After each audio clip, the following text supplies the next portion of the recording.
and welcome back to a live stream. I don't even know what we're calling this one, but this is the Creator Roundtable, where we're talking about the newest upcoming expansion for Marvel Champions, which is NeXt Evolution. I have a ton of excellent, awesome content creators on here tonight with me, and we're going to be talking about all the villains, all the heroes, answering the questions, talking about it all, probably getting into a lot of debates, but I'm excited to dive in. How y'all doing tonight? Yeah, great. Yeah, awesome. Yeah. Yes. Yes. Excellent. We got a pretty full evening planned for us. And before we kind of dive right into the content, can we go around?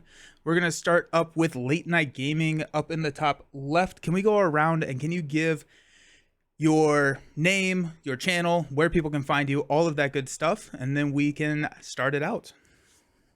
Yeah, all right. So I'm Late Night Gaming, and for those of you that don't know, you can find me on YouTube. I'm Late Night Gaming. Yeah, that's the handle, I guess.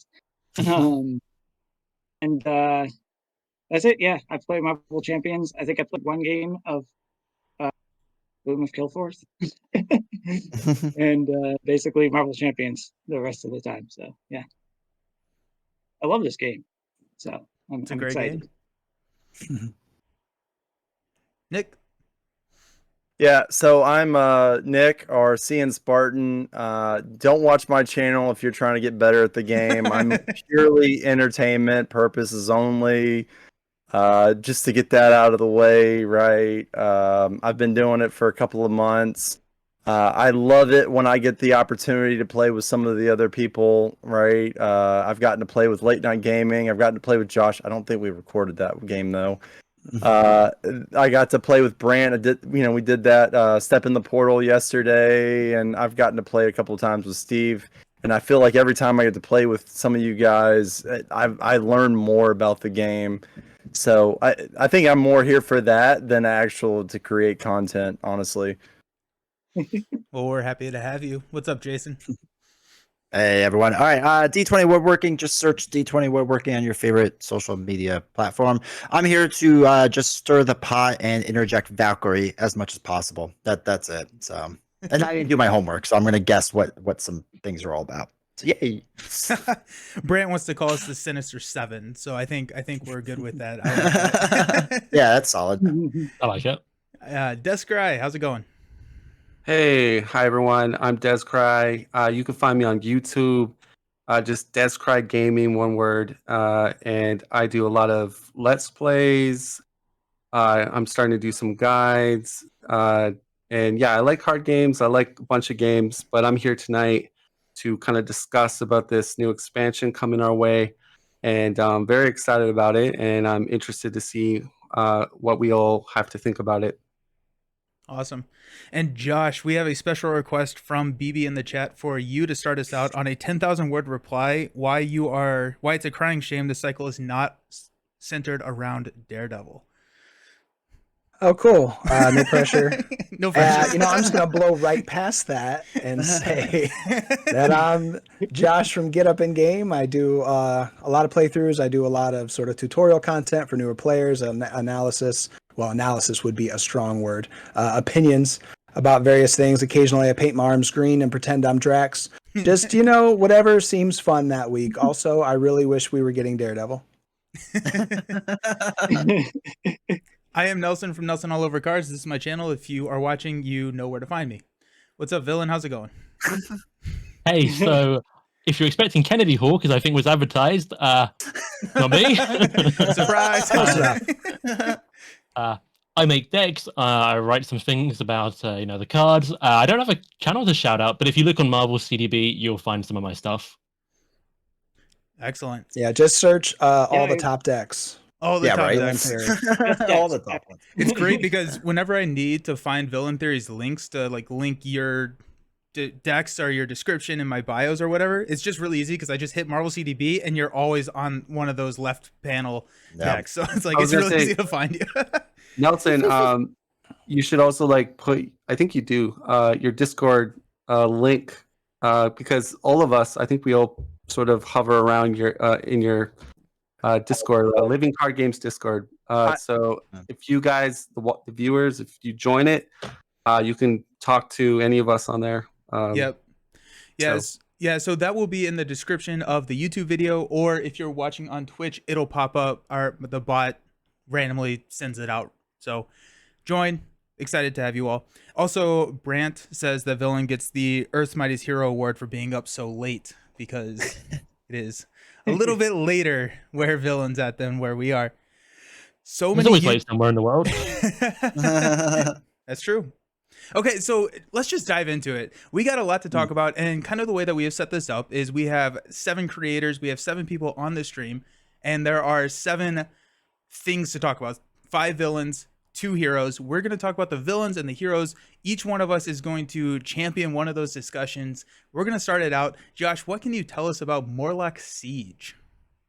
So the Morlock Siege scenario kicks off the X-Force themed campaign with one of the most classic X-Men stories, the Mutant Massacre. It was actually the first ever big crossover. They went through X-Men, X-Factor, Power Pack. There were a couple issues of Thor and Daredevil in there as well. It was a pretty big story, and it's a brutal story. It starts out with this group of villains called the Marauders that had never been seen before. And they slaughtered a large group of these characters called Morlocks. They're mutants who live in the sewers because they don't pass as human.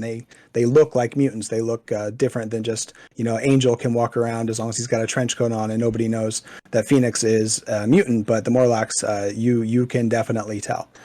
And for some reason or another, and you don't know why, at the start of the story, they are slaughtered. And there's absolutely hundreds of them are killed by these Marauders. The X-Men and X-Factor show up to save them. Thor shows up. It's a really impactful story. It's a very, very good story. If you've never read it, I highly recommend it. Some major things spin out of the story. It's where Angel has his wings irreparably damaged, and Apocalypse rescues him, and things happen from there that you may know of that happened to Angel. So there might be some clues as to where we're heading next after that, because it is sort of a direct correlation to what happens in this story. So what we see in the scenario as far as how it works is it looks a lot like the mansion attack from the Mutant Genesis box, where you're fighting a series of multiple villains. In that one, there were 4 Brotherhood. In this one, there are 7 of the Marauders. So when you play the scenario, it looks like you always fight against 3.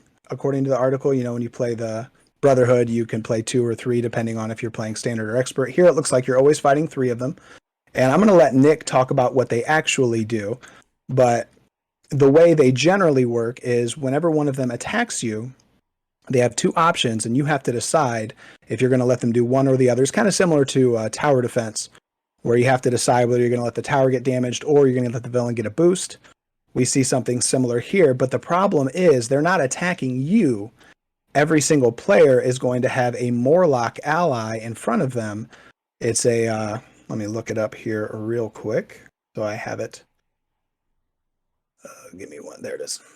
It's a 1 thwart, 1 attack ally that does not count towards your ally limit. And if they leave play, you lose the game. So you have to be very, very careful to keep them alive. And the villains are always attacking them. So if you don't defend, they're going to take the damage. So it's going to be tricky because the villains are always making you do something extra. Either they're attacking harder or you have to discard a resource or something. But one thing that's really cool about it is there are cards in the deck called Hide. It's a treachery that it does surge, but it gives a Morlock a tough status card. So it's going to be helpful that occasionally one of these cards is going to come out and you can put a tough on a Morlock, which is going to help them to survive. And it even does that on the boost effect. Now, the treachery itself surges, and the boost effect gives you another boost card, so it's not just a free tough for your Morlock. But you're going to be trying to keep your Morlocks alive throughout the course of the scenario, and you have to defeat 3 of these villains. Now, unlike Mansion Attack, whenever you defeat the villain, the scenario actually gets progressively harder, because there is a card called Routed that is off to the side, and every time you defeat one of the 3 random Marauders that you've selected for this version of the scenario, it's going to go under Routed, and then the rest of the scenario is going to be powered up. There's going to be treacheries such as... Oh, wrong way. Well, there's various cards that get worse based on how many. Yeah, here's one called Bolstered by Wrath. That is an attachment that comes out and it gets on the villain, gives them +1 scheme, +1 attack. And depending on how many villains you've defeated, 1 or 2, it's going to be that much harder to get rid of. There's one that gives them Steady and then Stalwart once you've defeated them. So it's a really interesting way to keep the pressure on. Sometimes when you play scenarios in this game, they tend to get easier as you go on because you're getting more powered up. The villain isn't really doing anything special. They might do, they give you an extra encounter card or something when you flip them to the next stage, but it's usually nothing too bad and it's dealt with quickly and you move on. Here, the scenario overall seems to be getting harder throughout. So you have to be maybe a little bit more cautious about when you decide to defeat that first one because it's going to be harder. Then when you defeat the second one, you probably should be ready to defeat the third. Now, the villains... I'm sorry? Oh, Josh, I was going to say, did you mention about their health? It's funny. I was literally just about to say that. Oh, okay, because I've got their health covered if he doesn't. So but yeah, one thing that's important to know is they are basically glorified minions. They're very similar to the Sinister Six in that way. They all seem to have about 9. Here's 11 per player, so a little bit more than the Sinister Six, but less than your average villain. So for this scenario, even though you have to fight 3 of them, they don't have a ton of health.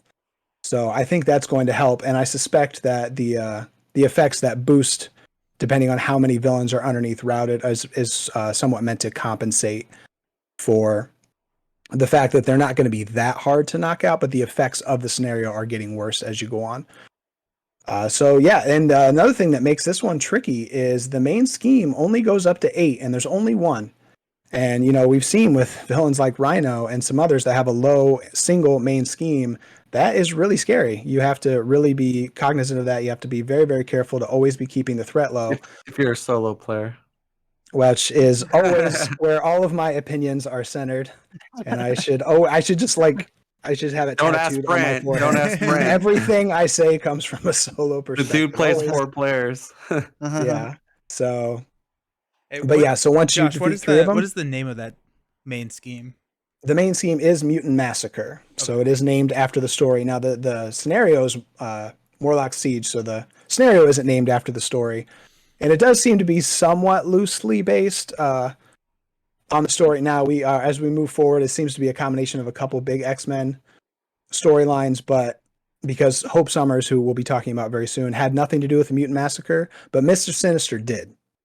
And so that's a big reason why Mr. Sinister is a big part of this box, is he's the one ultimately that sent the Marauders, because very strangely, because it's X-Men, in an alternate timeline, different reality, there was a character called Dark Beast that had worked with Mr. Sinister and did some experiments, and Mr. Sinister in the normal Marvel reality, discovered that the Morlocks seemed similar to what had been done in that reality. So he sent the Marauders there to wipe them out, so nobody could figure out any of his secrets, any of his experiments that he'd been working on. Josh, you did your homework. Yeah, no, it's I'm telling you, it's a great story, and it's really, really cool to see it here. I love that they're able to lean into these classic stories for the scenarios. They're not just random, rhinos stealing some vibranium, because who cares? But here we have some actual, classic stories that people can get behind. And like I said, I suspect that's going to continue. Here, this is sort of a combination of Mutant Massacre leading into some things with Messiah Complex and beyond, but just really, really good X-Men stories. So I'm hoping the third box leans into that as well. And I really think it will, because we know Caleb is a huge X-Men fan. And so we seem to be seeing a lot more story and theme as we move into these. So, but I think that's everything I have to say specifically about this, how the scenario works. So unless we just want to talk about, what we're excited about and what it looks like to us. Yeah, I'm pumped for this scenario. It looks so cool. If you don't mind, in my notes, because I wrote Mutant Massacre, right? Because we kind of have some of the same, through lines between your scenario and my scenario. The only thing that you missed was like a special detail I wrote down, was that apparently Sabretooth was a Spider-Man villain until Mutant Massacre. That's right. Yeah, he and Wolverine didn't have the classic rivalry that you think of them until much, much later. Well, it happened in Mutant Massacre. I mean, much, in X-Men history. Like for 20 years, Sabretooth and Wolverine didn't care about each other at all. Yeah. It was basically here that started. That was the only thing that I had down as my notes that you didn't cover. Sorry. No, that's awesome. I think But yeah, I'm pumped too. I love Mansion Attack. That's my favorite scenario in Mutant Genesis. I just love the multi-villain ones in general. I think they're all really solid. Even the Wrecking Crew, I played it recently and lost on standards. So, it can get you if you're not careful. And but yeah, all the multi ones are just, and it's neat how different they are. This one seems an awful lot like Mansion Attack. So, obviously we have to play it to see all the cards, but Sinister 6 feels very different. Tower Defense feels pretty different. This one does seem a lot similar to that, but I love that one. So I'm not going to complain too much. Yeah, this to me feels like Sabretooth plus Mansion Attack because you are protecting those allies. You have that kind of protect the Senator, protect Robert Kelly from Sabretooth, as well as the multi-villain from like Mansion Attack. My favorite thing that they've done, and it feels like they continuously learn from these multi-villain scenarios and they improve and iterate on them, is the fact that the villains are getting more difficult with those attachments. I think that's just awesome. I think that's great game design. I'm really excited to see more of that. I hope there are more of those attachments, or maybe some of those treacheries deal with how many villains you've defeated. But that, I think, is a really cool tweak or twist on that multi-villain scenario. You know what I'm feeling? I feel like they're really showing a lot of love to protection players lately. Like with the Mojo universe, they the first one off the bat, you had the guy with the gladiator dude, and if you take damage, you get a counter. So like protection players, that's like and then you got Sabretooth again, protection player. So yeah, it's funny because I know like protection used to get a lot of kind of like negativity back in the early days. Like, oh, who would play protection? But like nowadays, it's like that's such a good aspect now with the new mechanics that they keep introducing. That just came to my mind. Like, I'm like, yeah, they're really they're going back to protection now. It seems. You that is always welcome. As far as I'm concerned. Agreed. I remember when you and I started playing way back when, Nelson, and you'd be like, "Oh, I love playing protection." I was like, "Why? Why would anyone choose that?" Yeah. And now you have the last laugh. So, really quick for Josh, though, I have a really quick question because you know a lot about X-Men, right? So, if you were to put on your prediction hat for like what the next story would be for like a continuation from what you're guessing, what do you think it would be roughly? Oh, we're going towards Apocalypse, Four Horsemen. Yeah, definitely. Because he got his original Pestilence from this storyline. She was one of the Morlocks, and then Angel was carried away from here to become the Horseman of Death. So yeah, I would 99%. 99%. It's not. Yeah. The next villain box set or expansion set or mini set is going to be Apocalypse because they're gonna have to tie the story together. Yeah, Sinister and Apocalypse, they're definitely So, related in some ways. I think we all agree though that Apocalypse will be in the next box. But are you thinking he's going to be the Stryfe, or are you thinking he's going to be more like a he's Thanos, going to be where Thanos Apocalypse in the middle? is going to be like Ronin on steroids. Yeah, I think he'll have to be the final. I mean, when you think X-Men, we've already got Magneto. So the next one you think of One is of the strongest mutants in the whole I get universe. that, right? But when you listen to Caleb talk about it on the the monthly podcast, right? And he was saying that one of the things they wanted to avoid was being too predictable, right? Sure. Right now, all of us assume that Apocalypse is going to be, he's going to be the last boss. Now, don't get me wrong.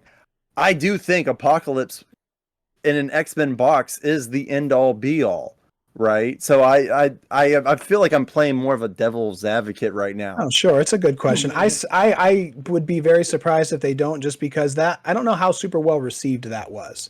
They definitely were trying to be. They did that with unpredictable, and a lot of thing. people said, a lot of people I've seen at least didn't. Where we thought we were going to get Loki, then Thanos at the end, and it was switched around. So, but I liked it. Loki was interesting. He was cool. Not bad, but I thought I would just throw it out. What's your opinions? Because I don't think sometimes when we talk in the Discord chat, right? Sometimes we'll say something or ask a question like that, and it gets lost. I got a because you have question so many for constraints. all of us in here. Since we're talking about this first scenario, we know it has elements of kind of like protect Senator Kelly type thing, or and then it's got some elements of like that that villain set up those villains and knock them down, like in Sinister's motives and Wrecking Crew kind of vibes, right? Are you guys do you guys enjoy those mechanics? Because that's what it sounds like they're going for in this first scenario. Or is there one mechanic you're not a big fan of? Is everyone like kind of gun-ho with what they're I think I don't know who said it in the discussion, but they said that they're, or I think it was you, Josh, that they're adding more attachments and different things to kind of make them do more stuff and where you have to react differently. And I do think that's kind of cool that they're doing that. I'll probably talk about this a little bit more when I do my section, but there's a lot of things going on in this and the second scenario that I'm really excited about. But everyone, I mean, you can be honest. Like, is everyone happy with what they saw for the first scenario? Like, based on what we got, is there any skepticism? Like, I don't know, or is Jason, that everyone feels like your territory. Oh yeah, stirring pots. No, I think it's fine. I actually rather Often the skeptic. them.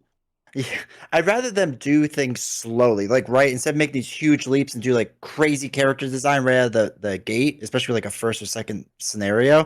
Like I actually like that they make small tweaks at things and just make things slowly better. Now it makes the old versions kind of like almost useless then, right? Because like if this is a better version of like let's say Mansion Attack or whatever, then like why do the old one? But I like when they just make tweaks to it and slowly improve upon it. So if for the first like one or two scenarios, so I think it's fine. I mean, once we get in hand, then obviously we'll know better. But I think on paper it looks good.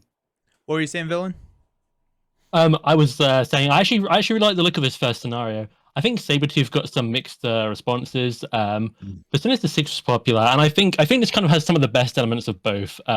We might be missing some key cards that shaped the encounter, but something that was key to Senator Kelly was that player cards couldn't affect him or heal him. And unless I'm missing something, you have a bit more agency here to interact with the Morlocks, which I think will be, I think that will be satisfying. My only gripe, and I do like the Sabretooth scenario, but I will say it's got to be one of the most grindiest first level scenario in the entire Marvel Champions. Like, I don't know if you guys ever tried Sabretooth Expert. Like, he'd be healing.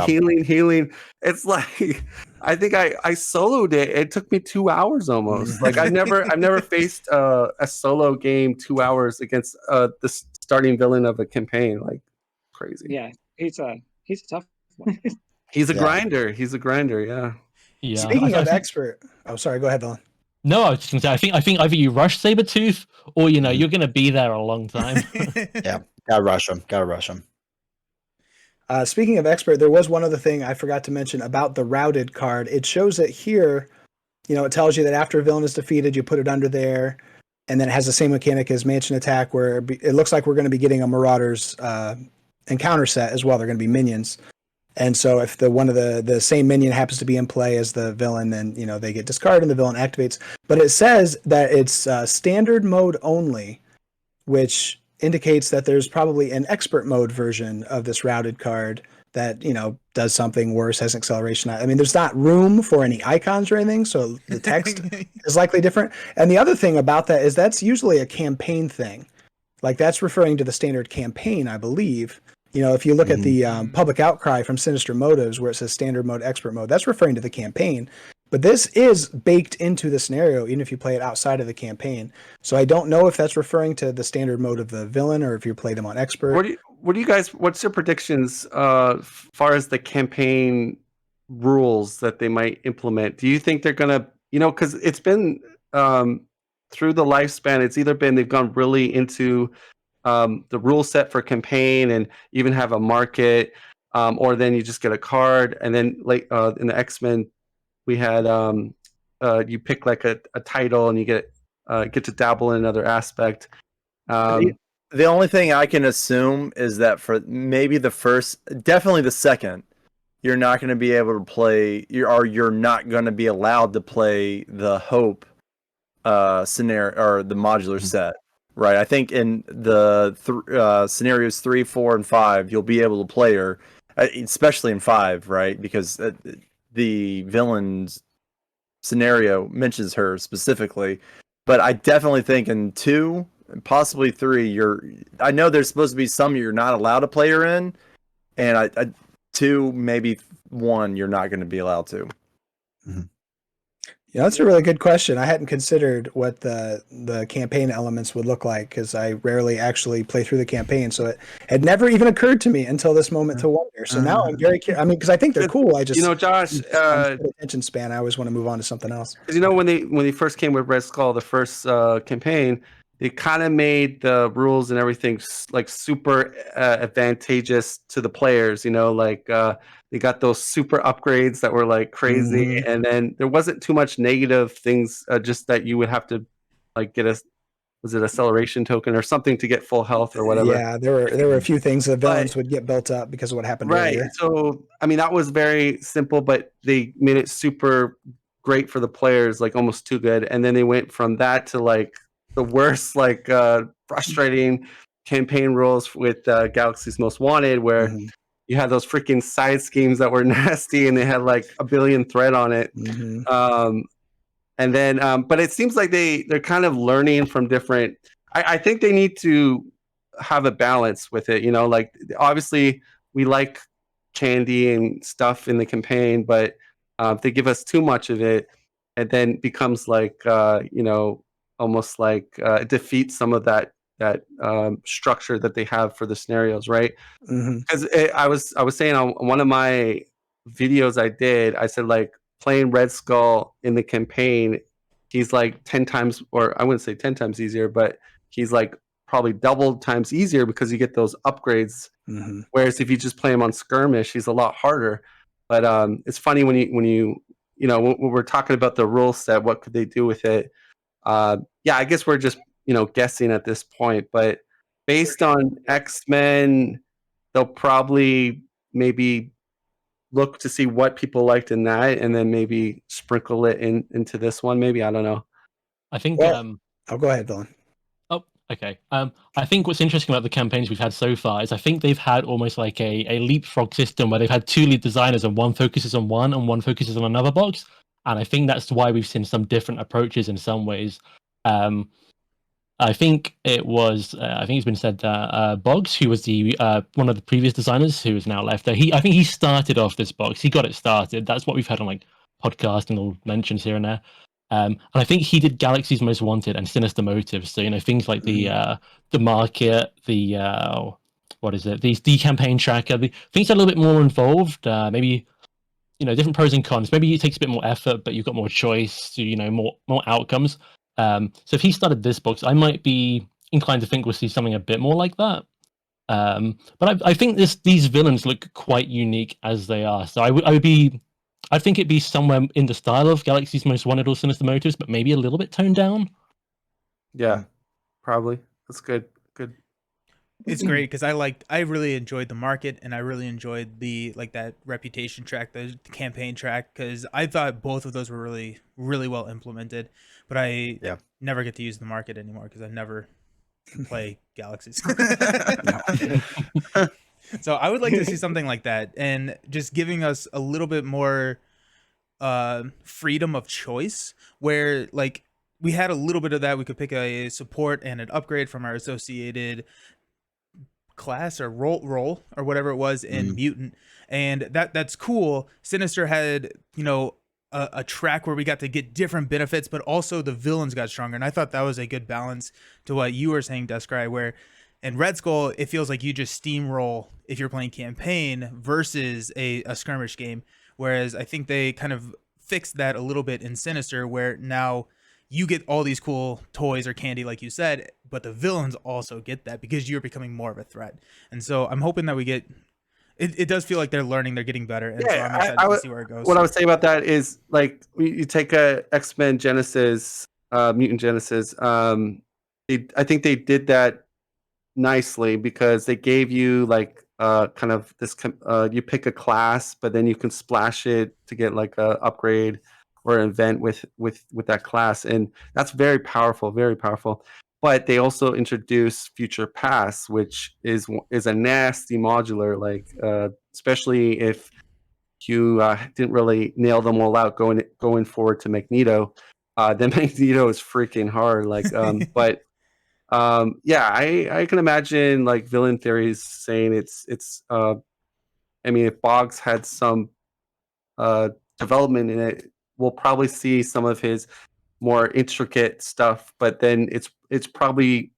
I think they learned their lesson from the Galaxy's Most Wanted.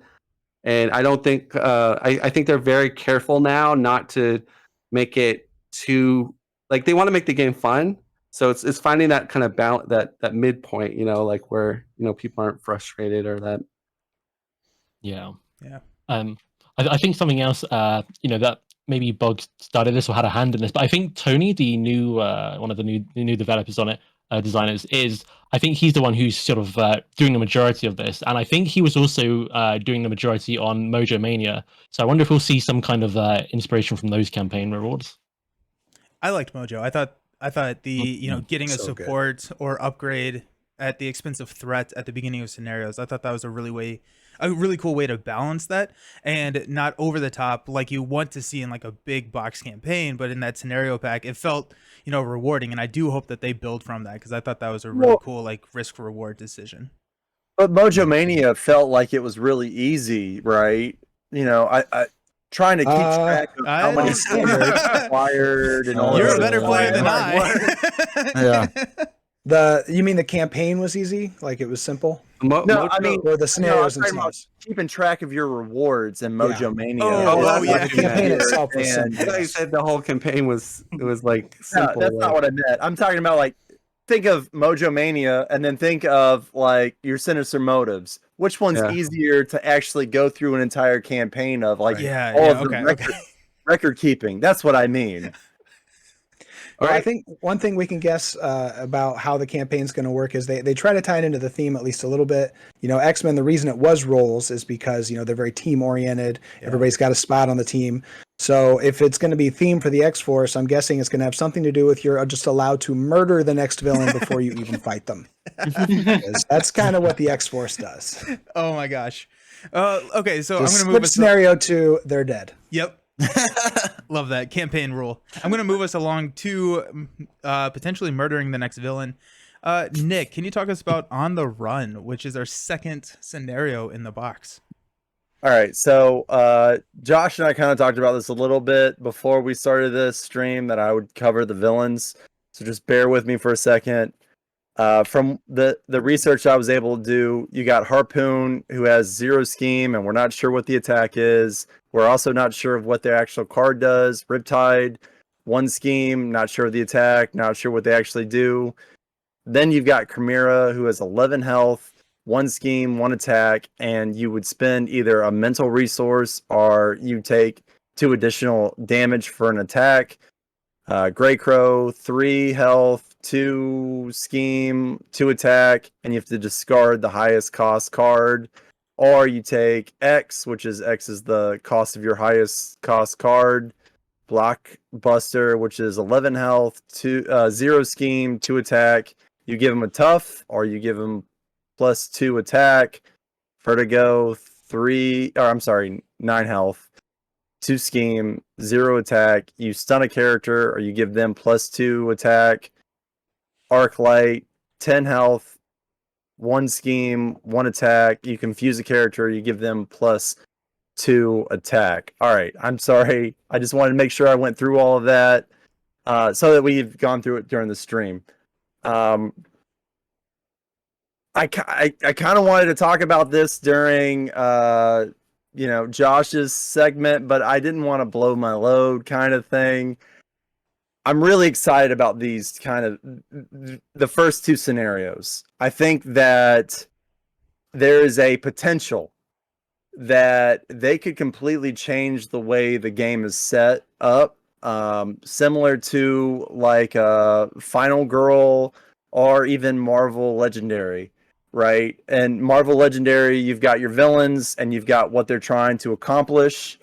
And being able to swap out the different villains for what they're trying to accomplish that can add just infinite possibilities almost. And if they continue doing this kind of story, I do think there's a lot of options available. I mean, they could easily do that if you were to take just the mutant mansion, the villains from there, and then you add them into one of these two scenarios, in my opinion, right? So I'm really excited about the potential that's there, right? I kind of talked about it, I think, before, where there's been a lot of things they've introduced.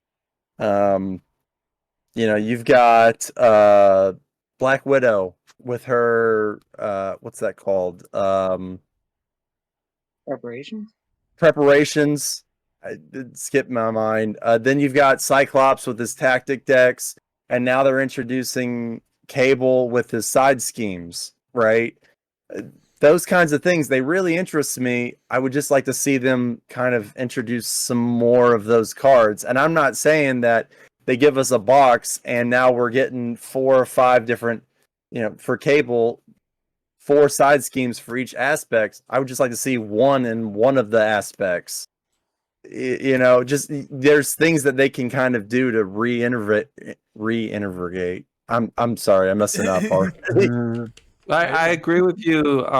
When I was initially reading the preview when it released on that day, once I saw player size schemes show up on the screen, my jaw just like dropped, and I feel like I'm really excited about it.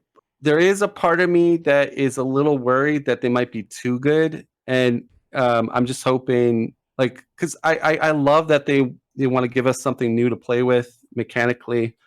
I'm just hoping that they play tested it enough that it's not gonna, like, just where every hero's running player side schemes because they're just so good. Like you'd only be able to play 1, maybe 2, possibly, right? Yeah. Per round, right? No. I mean, if you're, let's say, with the exception of Cable, right? Because Cable's allowed to pick them from any aspect.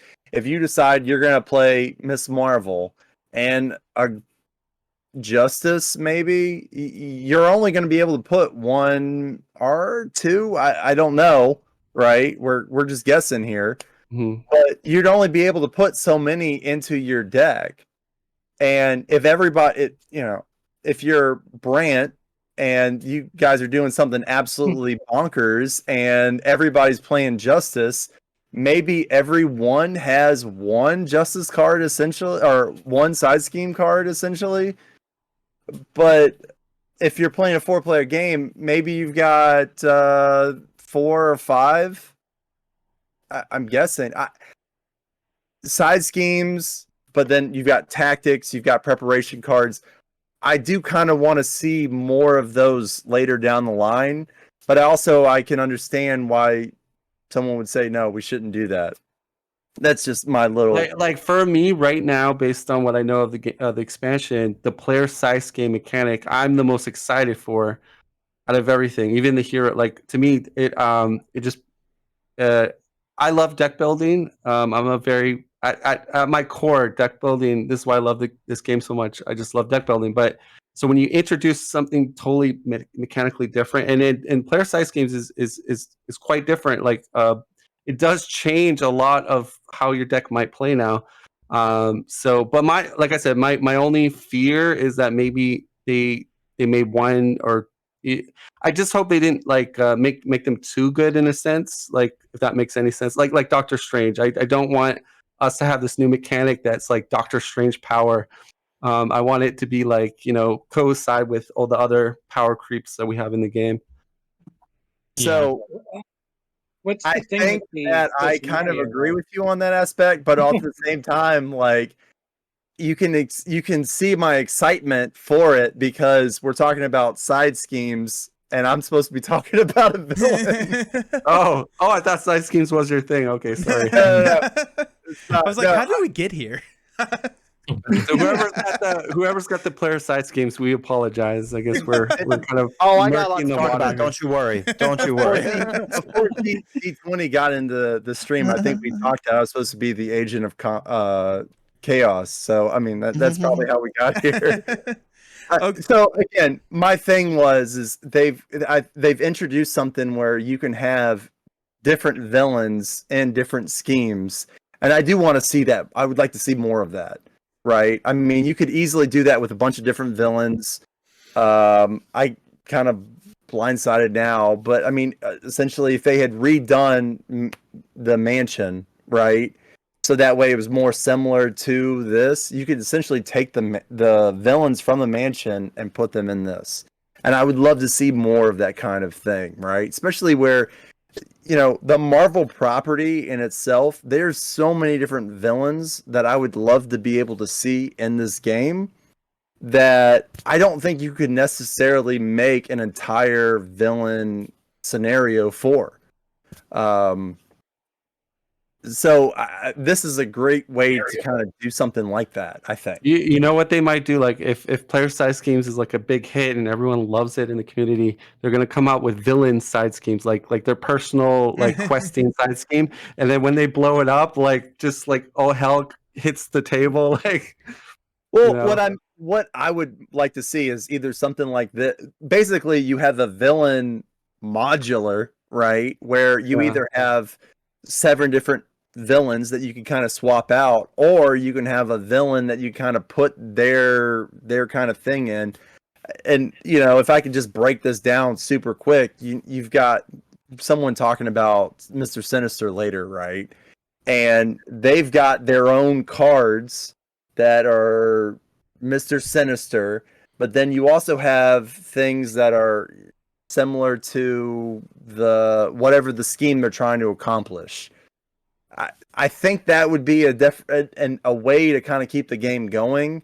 I'm kind of afraid. Again, I think there are people that can probably talk about this more than I can, and maybe they can kind of like talk me down from the ledge. But I think that the side schemes in Lord of the Rings was kind of introduced towards the end of the game. It was about halfway through. Middle.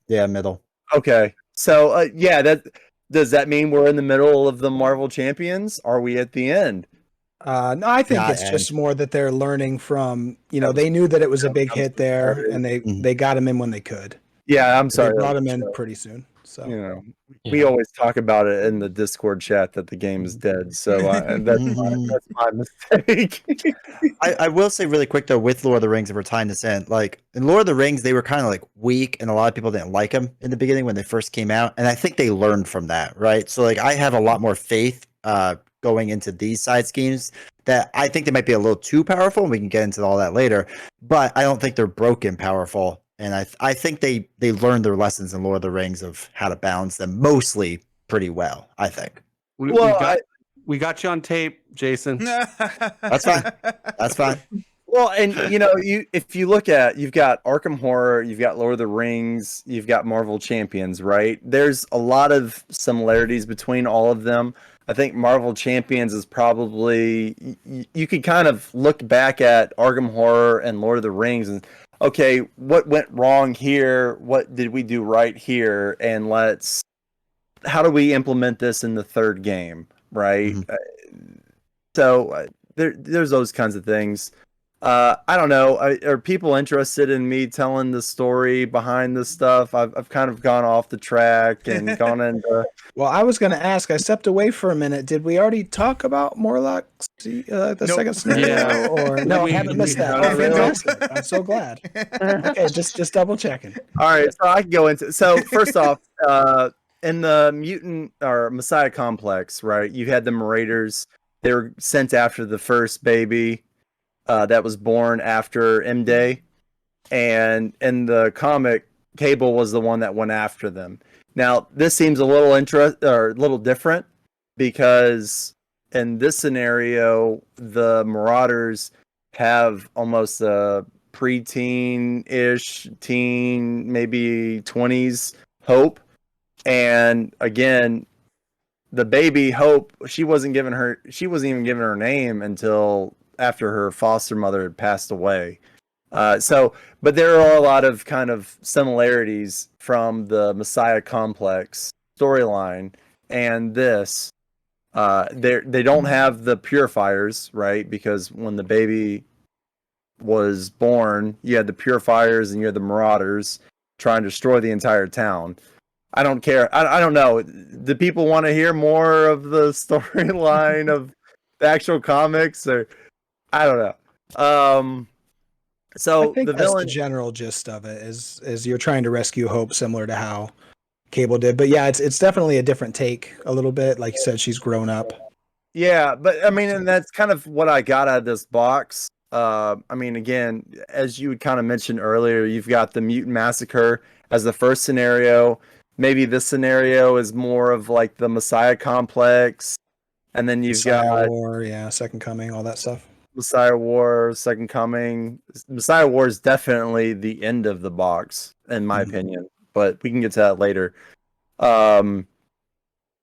So yeah, but to get more into like the nitty gritty of it, you've got 4 on the run. The villain has a permanent attachment. The attachment is the villain schemes, and if you have a Marauder minion attached to you, right, and it's kind of something different. I don't think we've actually seen that in the game before, where you've got a minion attached to you, and so the villain is going to scheme. So I think that's very interesting. Valkyrie, help me. Yeah. It's Hey, amazing. hey, how is Valkyrie going to handle on that one, D20? Don't you worry, she can handle everything. So I'll show you all later. Don't worry. All right. I'm looking forward to it. I think it's pretty interesting. You've so- got like, sorry. No, go ahead. I was just going to say, I think it's quite interesting that, when they have a minion, when you have a minion, they scheme. Aggression's going to be able to clear that. That's dealt with, but Justice will be able to maybe thwart what happens next. So I think that's kind of a different ways to deal with it. Yeah. I mean, it's definitely a different way to approach it, or have to think about it, at least. So you've got all that, and then the villain is going to start with what do I have? Is going to start with health, and when the Hope's captor is flipped, right? So you defeat the villain. Now the card that's attached to them is going to flip, right? Because normally you've got the stage 1 or stage 2 or expert, right? But in this case, you flip Hope's captive. And when you do that, the villain automatically gets +6 health per person. So I think that's definitely an interesting way to kind of approach having 1 out of 7 villains be your villain kind of thing. I'm really looking forward to it. And once you do that, you advance to the second scheme, and the second scheme automatically, from what we know, I don't know what the first scheme looks like because they didn't actually show that in the paperwork or what they teased, but they automatically the minions will automatically get guard and steady. So it's, again, something I'm super excited about. It's definitely different from anything we've seen before. I know we're going to talk about Juggernaut next. I'm really glad that Juggernaut wasn't the first villain because I don't feel like he should be. But yeah, it's a very interesting way to kind of start the scenario. And I think the possibilities are there for them to introduce so many new things. And it may not even be in boxes. It could be just in scenario sets where you could add those new scenario sets to the first and second campaign here. Mhm.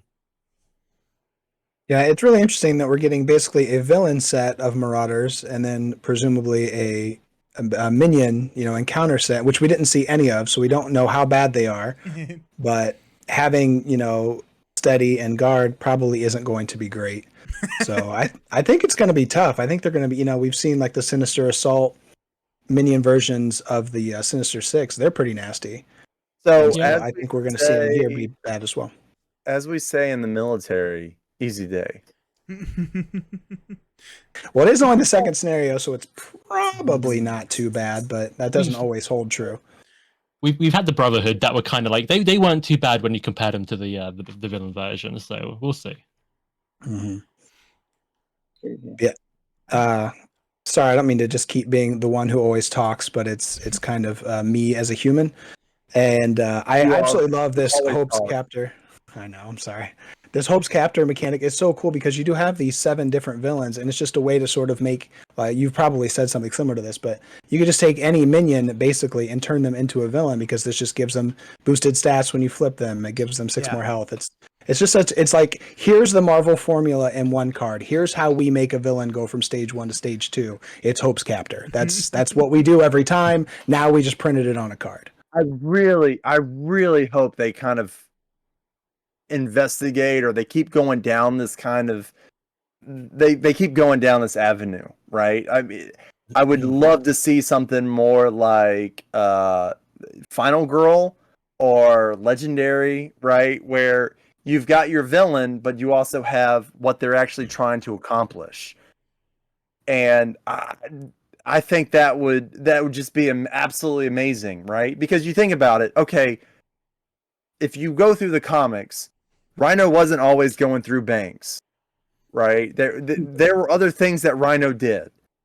And if you look at any villain, they weren't always doing that one scheme that we have in Marvel Champions. Yeah. And so I do really like that aspect in Legendary where you can pick. I mean, again, I have only so many expansions, right? A handful of expansions. And even that in itself is absolutely ridiculous in the amount of options. And I can only imagine what that would do for someone like DescryGaming, where if you took a Magneto and then you put them in the most ridiculous scenario possible, how that would go. I think this game has a lot of options already, but then that would just the exponents would be amazing. You can do that. Like, it's not in the rules, but it's a thing you can do. You can mix and match your villains with different villain sets if you want to. Yeah. It's a thing. Yeah. And I am excited about how they've started to see what they've done with this on the run scenario and can expand it a little bit more. And I'm excited about the horizon that this opens up, because it feels like they're getting really creative with design and it looks really freaking cool. Also, to go back to the minion version of the villains, Axe Unknown in the chat did call out that the Wrecking Crew minions are pretty rough.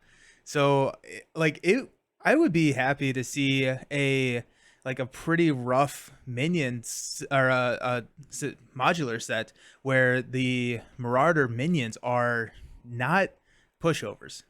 I think that would be cool. I can also say that the Wrecking Crew scenario pack is not easy. I was playing it and I actually lost on turn 1. Also, we might see with the modular set, they might come. Is it called team up, or what's the where they can activate when another team up, right? Teamwork. Teamwork. Yeah. Or Teamwork. Yeah. Yeah. It was really close. So yeah, imagine if they have the teamwork. That is really scary, because if you guys played with the Reavers or the Acolytes and you just allow a couple of them out and they cascade basically. Yeah, it's not Those good. things get really bad in multiplayer. Oof. Yeah, they get really bad in multiplayer. Yeah, totally.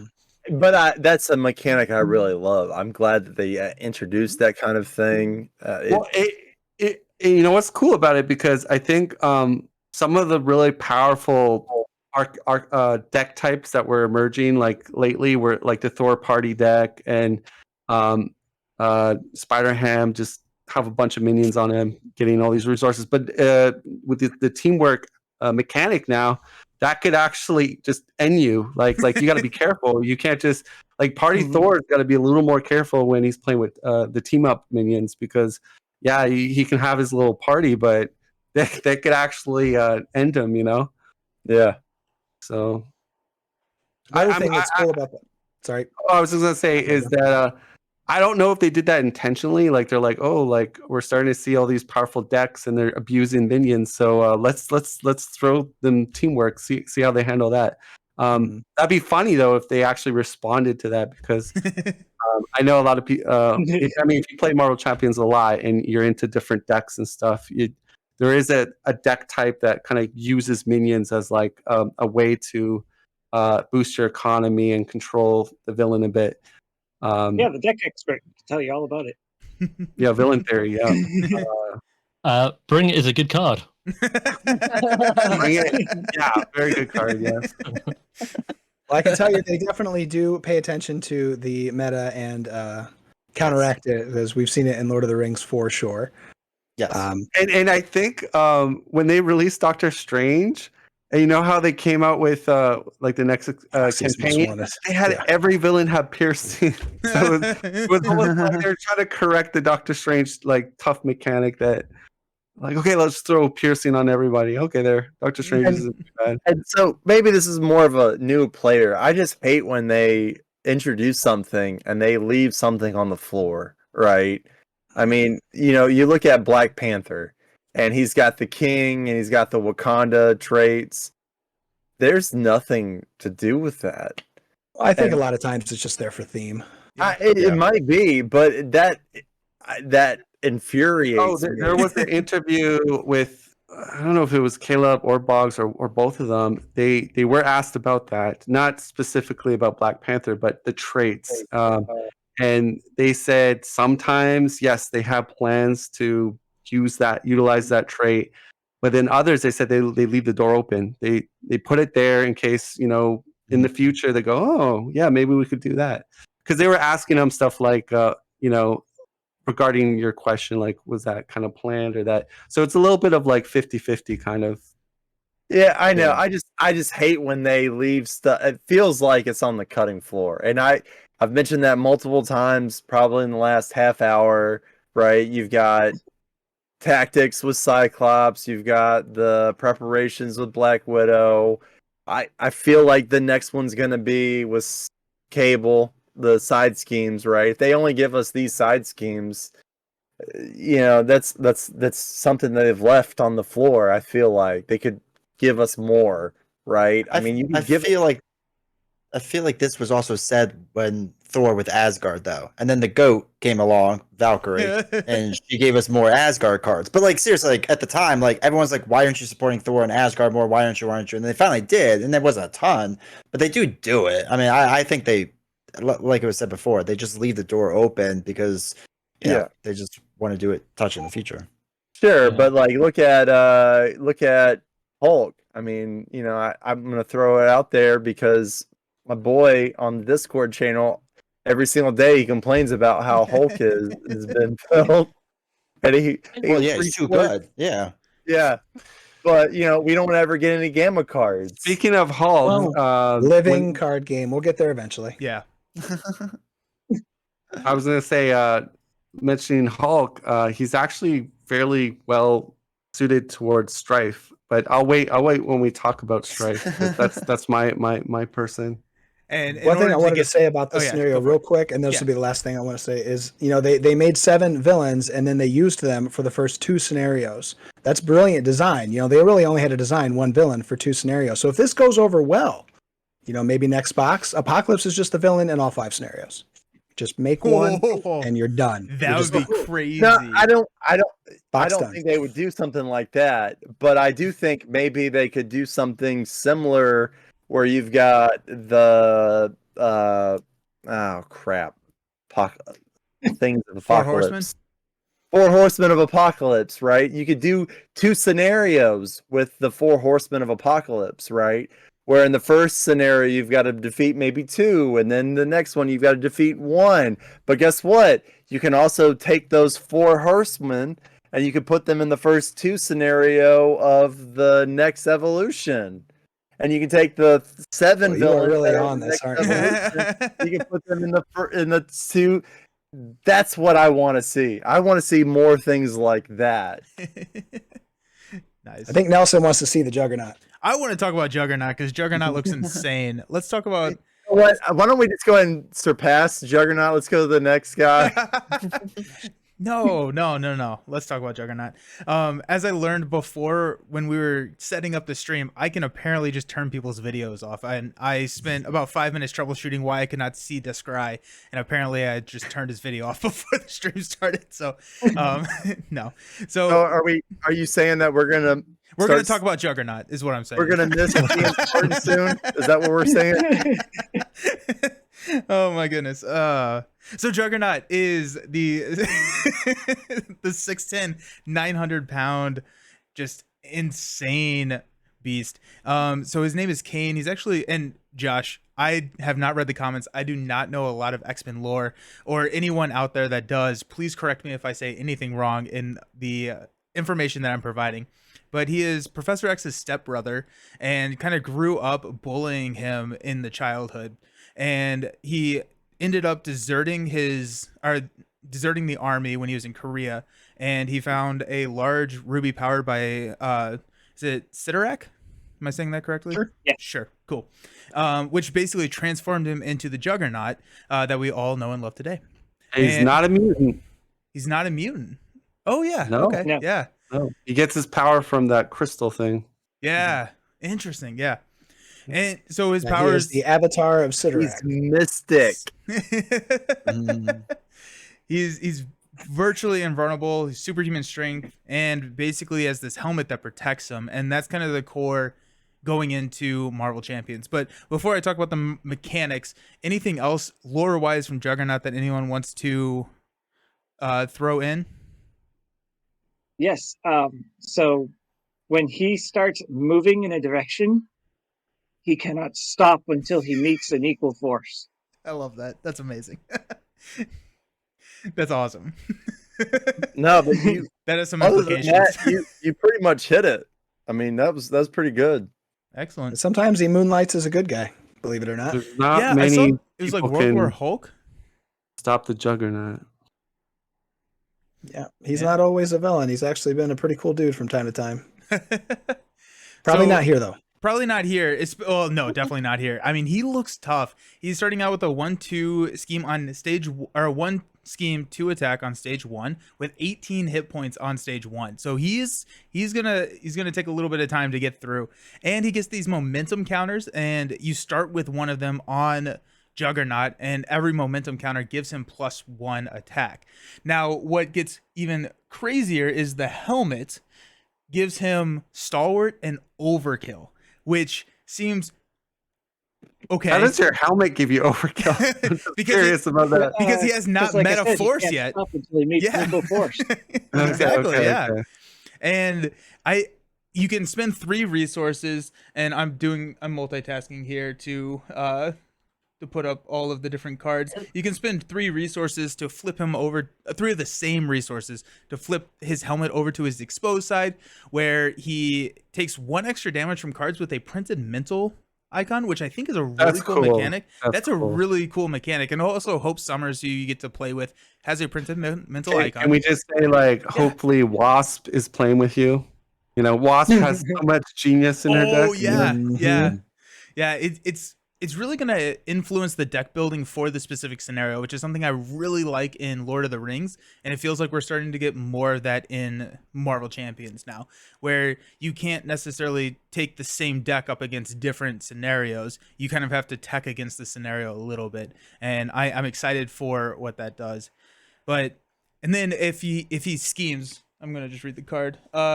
When he schemes, you place a momentum counter on him, and then you flip the exposed back over to the helmet side.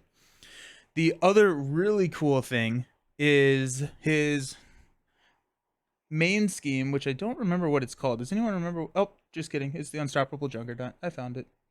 The Unstoppable Juggernaut.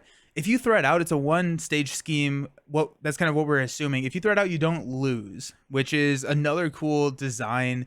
We've kind of seen it in like the Magog scenario where something bad happens, but this one, something really bad happens. Effectively, you reset the threat to 0. It's a 7 threshold scheme. You flip its helmet back to its helmet side if he was exposed. Give him a momentum counter, and then he attacks you even if he's in alter ego. So he's attacking you for a minimum of 3 with overkill. This seems like a pretty rough scenario, and I think it's gonna require you to kind of focus and approach it slightly differently, because I think there is a real strategy because he only has that one scheme on stage 1. I don't necessarily know if that's going to go up on stage 2. That could be interesting. I think we're going to see more of an increase in the attack stat rather than that scheme stat. Yeah, But my question to you for that would be, how would you get there how would I get where? Sorry. to a second scheme? I don't Oh, I'm think sorry. there is Second a second stage. scheme. Second stage of the villain. My Yeah, bad. well, I how do misspoke. you get to the second stage then? Expert. Like if you're playing expert. So like I if mean, you're wouldn't he just become tougher if you're on expert? Oh no, I'm saying like if his scheme stays at 1, I think there's a real strategy of letting him scheme out one time and staying in Oh, okay. altar and building so he's not attacking you. Take that one hit and then flip that helmet and approach and attack him at that point. Because if you flip up turn 1, I think you're gonna struggle really hard with that overkill, with that 3 attack coming at you. I'm guessing it's probably gonna be 4, or maybe he gets an additional momentum counter when he flips to stage 2. Or if you start an expert, I just think he's going to come out swinging, and it's going to be an interesting like opening to approach the scenario. What are your thoughts? I mean, I guess tough would be your best friend. That's true. Yep. So back to I- Doctor Strange being good.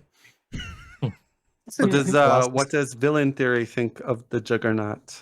I was going to say I really like the look of Juggernaut. I think he reminds me a little bit of a harder Rhino. You know, he's a big bruiser. He's coming at you.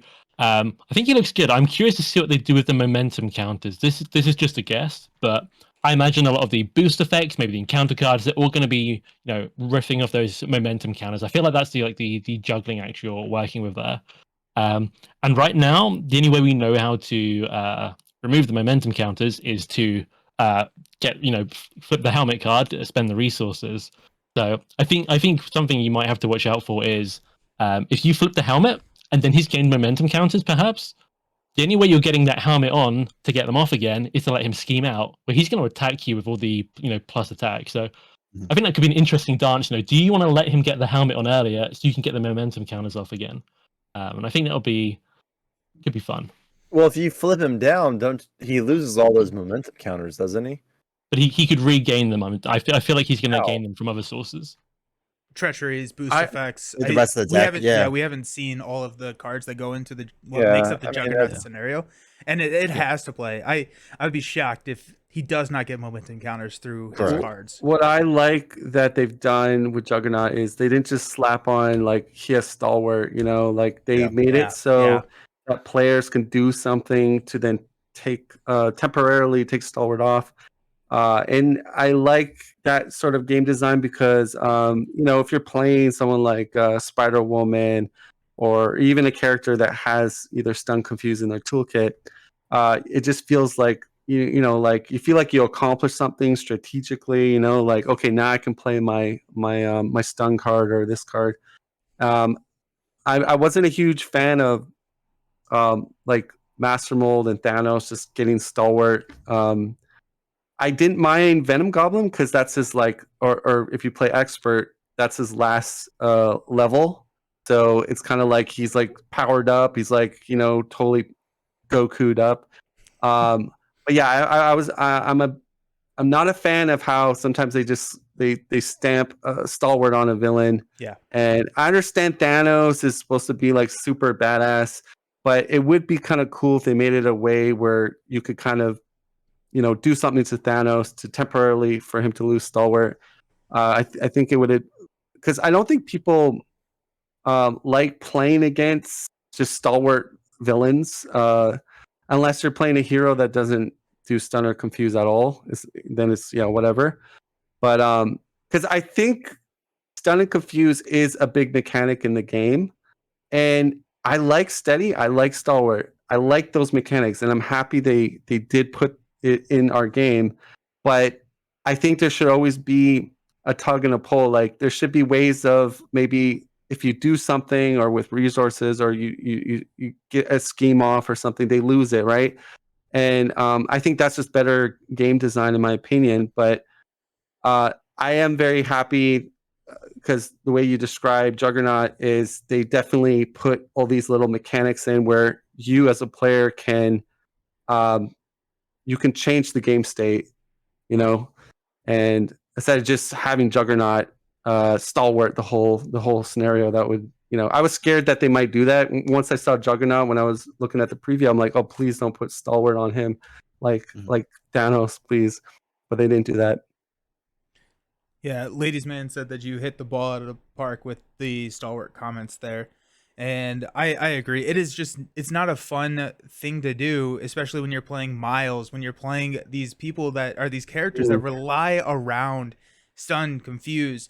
And that's why I really like Steady. I think Steady is really interesting, but I hate just seeing stalwart printed on the first villain stage that you go up against. That is very frustrating, Caleb, especially when you're doing look at these eyes. I'm watching you, Caleb. I think we have the Infinity I like Gauntlet. I like Steady way more because you can do stuff with. Yeah. I think we have the Infinity Gauntlet to blame for Thanos having Stalwart built in. I don't think they wanted you to be able to stop him from activating it. That's like his whole thing. And his encounter set really isn't that bad apart from Avatar of Death. His encounter cards are surprisingly not terrible. It's just that the Infinity Gauntlet is relentless and you can't stop him. So that's always been my assumption as to why he had it. And, you know, only two of the Lokis have it, I think. So, but, and then, you know, Master Mold's a giant robot, I guess. But yeah, I completely agree. As a solo player who unabashedly loves stun and especially confuse, it's, yeah, I hate to see it. Yeah. I hate to see it on there. One thing you mentioned does make sense. Master Mold though, like on Master Mold, he's a giant robot. You can't stun a robot. You can't confuse a robot. It's a robot. It's a machine. It's a thinking thing. It's like they could have put it on even Ultron, and it would have made sense. Yeah, true. Yeah, what are you saying, Josh? I think. Well, you mentioned DescryGaming mentioned Caleb. Speaking of the designers, I think we see Tony's fingerprints all over this because we know that he was on Mojo, and there were similar mechanisms here where he takes extra damage from the printed mental resources, and you see that in the fantasy modular encounter set from Mojo. And we also see the not losing to the main scheme. I absolutely love that mechanism of the main scheme does something other than just causing you to lose, because that's such a boring way to lose. Yeah. So, and just again, the idea that this is I'm going to use the term fixed Rhino. I complain about Rhino a lot, actually. I'm not thrilled with how he is the first scenario in the game. I think it scared a lot of people away from going to Alter Ego, which is a major important factor of the game, and people just pretty much, the solo players at least, largely ignored that part of the game because you do that against Rhino, you're going to lose. So here you can against Juggernaut, you're going to get punished for it, but you don't lose the game. Yeah. So I think that is such a great way to use the main scheme to punish players. We do see it with the 2 towers or the tower defense. You don't lose the main scheme there. Now that one you can really game pretty badly, so you have to be careful about not losing. Like, oh, put damage on the tower, I don't care, or extra counter cards, fine. But here, I mean, the punishment seems severe enough that it's not just something you can do for the heck of it, but it's just it's something different. And I think, and I love Boggs. Sinister Motives was incredible, but we're seeing new things with Tony that I'm really, really excited about. And can we just say, speaking for myself, we love. I mean, I personally love the game. I love what they've done with it. And you know, if I come out harsh to the developers, it's not really. I'm not trying to make you guys feel bad or the people behind this game. It's more of like it's giving my feedback because I like the game a lot, and I want them to know, like, you know, I believe, you know, in this, what I'm trying to say or trying to translate to you guys. But all in all, like I think they've gotten better and better, and I think in a sense they have listened to the community when it comes to certain elements of the game. And that's nice to see because sometimes you get developers that are like, oh no, they don't know anything. Like, I mean, I'm the brains of this organization, but no, I think they're very humble guys, and yeah, that's all I gotta say. I just want to put my disclaimer out there because I know sometimes I agree with you. I absolutely hate the game. I can't spend another minute with it. I don't even want to think about the game at all if I can help myself. So one question that I want to pose to the group: what do we think stage 3 of Juggernaut's going to look like? Because I mean, 18 hit points on stage 1 is top 3, I think, on stage 1. Like, I think Thanos is 18 or 20. Venom Goblin's like 18 or 20. So I thought about earlier, right? I think earlier iterations, when they wanted to make someone harder, they gave them more hit points. And I can't. I wish I looked into it a little bit more, but I thought there were villains that they had like 20 something hit points per person, or Not on 18 stage one, at least. maybe 18. Technically, Yeah. Loki does. I'm sorry, what was that? Oh, Loki. Is that what you Here's said? Dylan? my Yeah. Technically. here's my prediction. Level 3 Juggernaut allies are not allowed to defend. He's just coming right at you like he can't do anything. I mean, he So, already has overkill. Why would that matter? well, allies can soak up. They have HP, right? So they can soak up if they have tough. There's Mhm. But what I'm trying to say is, again, they want you to play with a protection player. Yeah. What were you saying, Late Night? Oh, I was agreeing. Loki has 20 hit points. I think that was the thing I was saying. Yeah, I think it's going to be a pretty tough scenario, and I'm excited for it. I think it's going to be that one that is going to be a better Rhino, right? Like they figured out Rhino. They had those issues with the solo players flipping down. Like I still don't want to flip down because of the scars that I have from scheming out with Rhino. And now you are punished for that, but you're not going to lose the game. And I think again, we've been talking about it all night, how just they've gotten better. They've taken old ideas and iterated on that, and I think I'm really happy with where the game is going. Just because we're talking about Juggernaut, I'm just, again, I think I've said it earlier, I'm just so glad he's not one of the first villains. I don't feel like he should have been. I feel like he should be kind of tough. That's all I'm saying. Cool. I'm sorry, D20, Yeah, for a interrupting. good spot. Well, Yeah. while we're on that I'm topic, curious how he ties into the story that they're telling though. So, so I never even talked about Hope. I think this is probably where you get Hope. This is where they introduced Hope Summers, which is a mod set similar to like the Ship Command mod set that we saw in Galaxy's Most Wanted, where we have this Hope Summers ally, which I can put on the screen. And then I think this is kind of where she is. You're kind of trying to rescue her. Maybe I don't know much about where Juggernaut and Hope like lore wise come from, but from like the article perspective, this is where she was introduced in like the course of the FFG article. Yeah, he's never really been involved in any of her big stories that I'm aware of. I don't think so. And I was like, how do they tie Juggernaut into this story? Because I don't see him anywhere in any of the stuff that I've been looking over. Well, I mean, maybe it was more of a between Hulk and Mr. Sinister. Yeah. Hulk?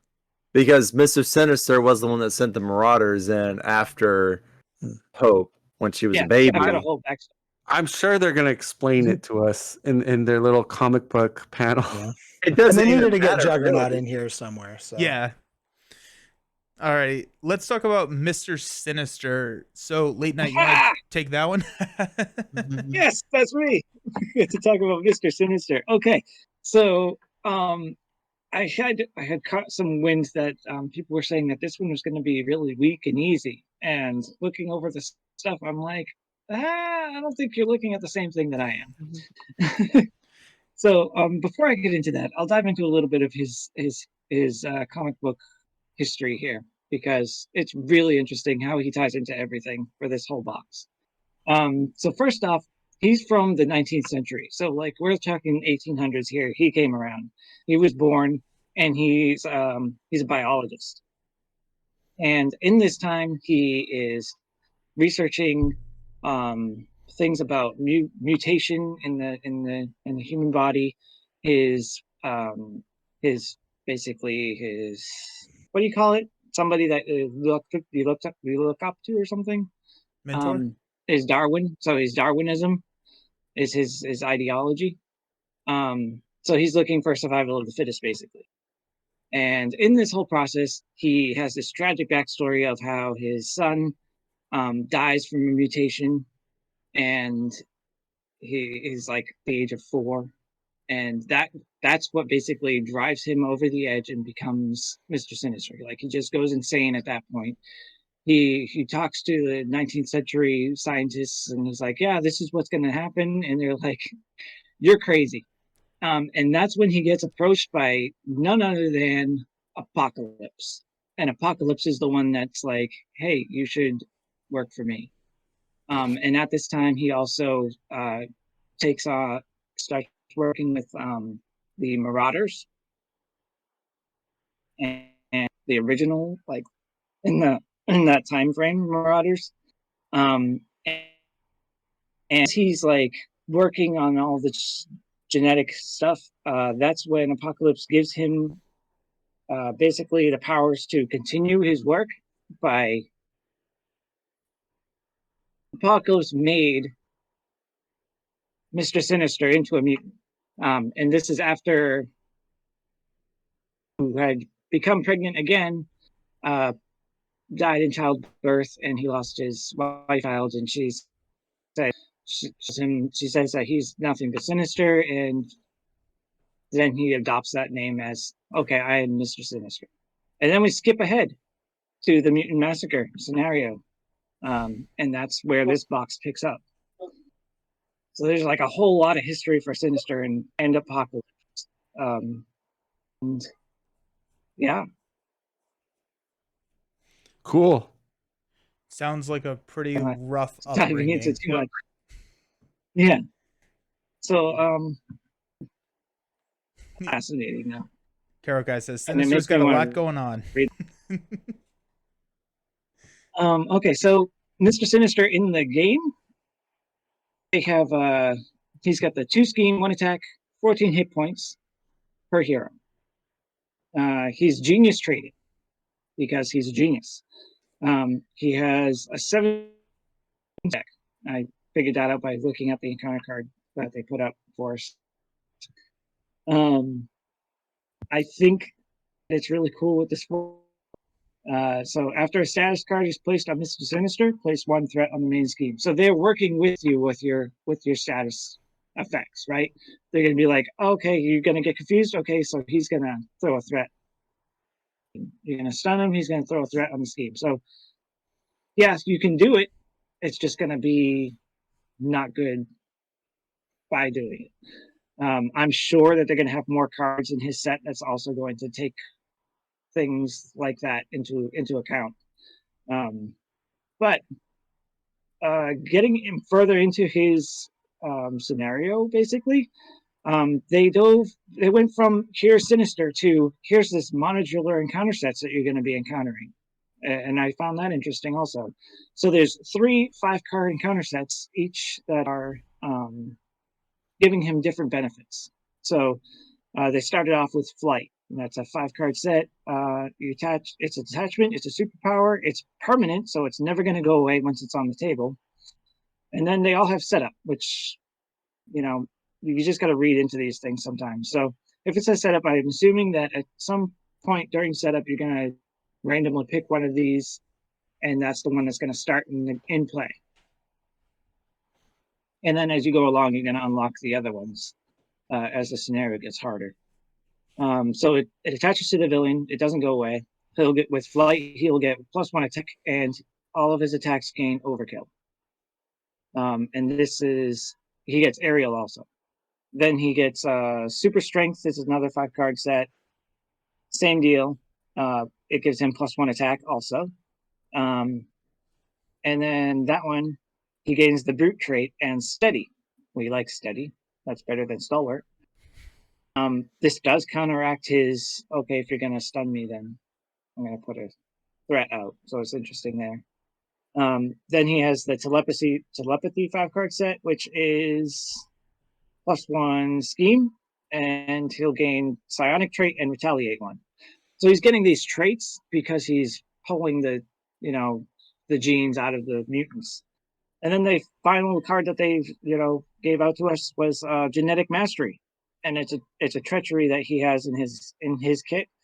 That is, if he has one of these traits, then this is what's going to happen. If he has all the traits, then all of them are going to happen. So aerial's 2 indirect damage, brute, exhaust your identity, psionic 2 threat on the main scheme. So very interesting how they're tying in all of the things that he does. Oh, I pulled these traits, I got these genes, and I'm doing these things with what I have gained from all of my genetic manipulating. And I'm really interested to see what else his encounter set has in it, because we only know of that one card. And that's it. That's all I got. Looks really cool. So while you were talking, some things that came up in the chat, Brant was saying that permanent overkill is brutal. Karokai and Canadian were talking about how maybe the other 4 cards in those encounter sets are going to play off of the traits that he's getting. So he gets the psionic trait. What does that mean other than like making Rogue happy, right? So like what are the ways that they're going to be playing off of that? And I think that's pretty cool. I like it. I actually did not realize that these were individual encounter sets when I initially looked at it, and I think that is really legit design. I'm excited about that. This feels straight out of Mojo again. Yeah. This is the show environment, except instead this time it's a setup attachment. It's just so cool. One thing I thought was really interesting, I imagine you've got the flight, you got the super strength, and you've got the other one, right? And if you look at those 3, those are both 5 modular sets, and I am assuming they're all going to be on top of Mr. Sinister. So that means that Mr. Sinister is going to probably start off with a 30-card deck. Maybe you add another modular set. Right, and I'm guessing he starts with 1, and then as you lose the schemes, you'll probably shuffle in more. It's going to be a cross. That would be my guess. Yeah, maybe. That's kind of what I was thinking too when I was reading over this. But the way I was looking at it, there's a possibility that he starts off with 30 cards, and that's pretty high for most villains, isn't it? I think it's about normal. They can't all be shuffled in because all of those attachments are set up and permanent, I believe. Right. And so if you started with all of those in the deck, he would start with all of that on the table, and he would be an impossible scenario. And so I think you're adding those periodically throughout the scenario by like losing your scheme, even in the advancing article, to the next stage. Sorry. In the article, they actually say as you progress, he's going to get more difficult. Yeah. I think the genetic mastery encounter card itself says if Mr. Sinister has the following trait, so it's saying he's not always going to have all of them. So, and it's kind of accounting for them in. As the least experienced person in the chat, I apologize for saying that. This is how we learn. I also like that they kind of did some status hate. So love it. without stuns and confuses are still doing their thing, but now he's got some hate towards it. Like, so you put a stun on him, well, guess what? He's going to put some on the main threat. And then he's going to do it even more if he has steady. So it's going to be like, oh man. Yeah. So that's kind of cool. We haven't seen that in any of the villains, Yeah. I really like that. Go for it, villain. That's all I was saying. Sorry to interrupt. No, I really love Mr. Sinister. I think of all the villains, he is the one I'm looking forward to the most, partly because of what, I agree with a lot of these Stalwart talk, I think having agency and being able to use your cards is important. And I like the way he deals with status cards. And I think between his response of adding on threat and he starts with more scheme than his attack, which I think is fairly rare.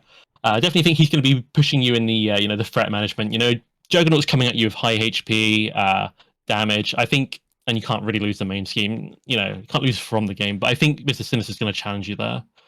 And the other point I just wanted to touch on is Nelson sort of already highlighted that these, flight, super strength, the attachments, these are coming from modular sets, and pretty sure you're going to be able to add these into other scenarios, which is going to let you customize, other villains, which I think is going to be really, really cool. Yeah, it's going to be cool to give. Oh, yeah, it's going to be really cool to give Rhino Aerial. Just see what happens. But it's going to be really cool to go up against Rhino and Aerial with Rogue. Yeah. Well, it is neat because they're only 5 cards too, so it's easy to just throw it in there, even if you don't want that to be just your main encounter set, because they're going to get one's going to come out. So you're only putting 4 cards in the deck. So it's similar to the Infinity Gauntlet, only not nearly as annoying as we can choose to give these to the villain and see what happens. It's And if they similar already to have the Infinity trait, Gauntlet, everybody, they're gonna be that except much worse. different. Yeah, no, I like this design. I'm yeah. I'm excited for it. I'm excited to see these modulars. We saw in Mojo some incredible modulars, and it looks like we're gonna get some really cool modulars in this box as well. And there might be more than 3 of them that give the traits and the superpowers. That'd be sick. That'd be awesome. So we got to I put think- flight on Ronan. Is that what you said? Permanent overkill on Ronan. Yeah, that's there you go, Descry. That's your next thing. All right, am I up? Oh yeah, talk sure. about Stryfe? I was just saying that you need to take on Ronan with flight and permanent overkill. Yeah. No, you're not up, Descry. You have to wait another 25 minutes. Is there anything else that we wanted to talk about, Mr. Sinister, before we do hop into the capstone villain of Stryfe, which Descry is going to be leading? Nothing major. I do just really like these mod sets. I was going to say, I wonder what the other 4 cards in the mod sets are going to be. You know, I imagine the brute one might be stunning you. Maybe the telepathy one, which gives him retaliate. Maybe it'll make your allies, you know, do something. You know, because that retaliate punishes allies. So Yeah. just curious to see how that goes. Yeah. Ooh, yeah. Love that. Awesome. Descry, tell us about Stryfe. All right, guys. I did a little bit of homework. And I'm not really into the lore per se. But I did read some stuff. I googled it. So Stryfe is a clone brother of Cable. That sounds kind of strange, doesn't it? Not if you're an X-Men fan, it doesn't. And Surprisingly, he's Rain- not from an alternate reality and a timeline and Yeah. a different universe altogether. So this is pretty tame for X-Men. So Stryfe is a clone brother of Cable and raised by Apocalypse out of all the people in the world to serve as his ultimate vessel. He has pure hatred and he wants to bring forth chaos. That's basically what I uncovered in my research. Stryfe's main mechanic is an ability that procs on the most common type of card in a player's hand. If people are still not understanding what that means, it means is like you have events, allies, supports, upgrades. So it's going to look at your hand. If you have the most of, say, upgrades, then you're going to count how many upgrades you have in hand. And then that's going to be ability to his attack stat. Now, Stryfe, we only have the level 1 Stryfe. So that's the standard Stryfe. His stats are pretty low. 1 scheme, 0 attack. But I can imagine the expert must be a little bit more beefier. But the point is, though, especially with deck building, a lot of times players are going to gravitate towards a certain maybe build where they're running lots of allies, running lots of events, usually it's tailored to one common type, usually. So I can imagine Stryfe is going to challenge some of those kind of meta decks that are out there on Marvel DB, because Stryfe, you would seem to do well against Stryfe, in my opinion, if your deck is like balanced a bit. So you have a lot of upgrades, supports, allies, and events like equally. And a smaller hand size. I was going to get to that. And then heroes that and Drax would be, I think, one of the best heroes against Stryfe, because Drax's mechanic is he draws cards from attacking. So he's gonna, in hero form, he has a very small hand size, like 4 only. So and he has a lot of health, so he'll be like, "Come on, Stryfe, bring it." But yeah, he's a good counter to Stryfe right off the bat. If the question was, well, what heroes is going to do well against Stryfe? I would definitely say Drax is on that list, because he got a small hand size and then he's drawing by attacking, right? So he doesn't get affected as much with his ability. Now, you might say, well, I'll just chill in Alter Ego because he has that 1 scheme only on standard. So, well, that's where things get spicy. So you have his main. I'm trying to find it. Let me read my notes here. His attacks are triggered by this, and step 1 of the villain phase, uncontrollable power, 1B main scheme. Okay, so the first 1B main scheme, Uncontrollable Power, when you do the acceleration, it will check for each player's common type in their hand. So again, you're then applying scheme onto that. And yes, it works in hero as well. But when you're in hero, he doesn't, scheme, right? He doesn't activate on a scheme. So there'll be some tempo there. So we'll have to play test it to see, like, can you be an alter for a little bit against Stryfe until you're kind of prepared. We got your upgrades up.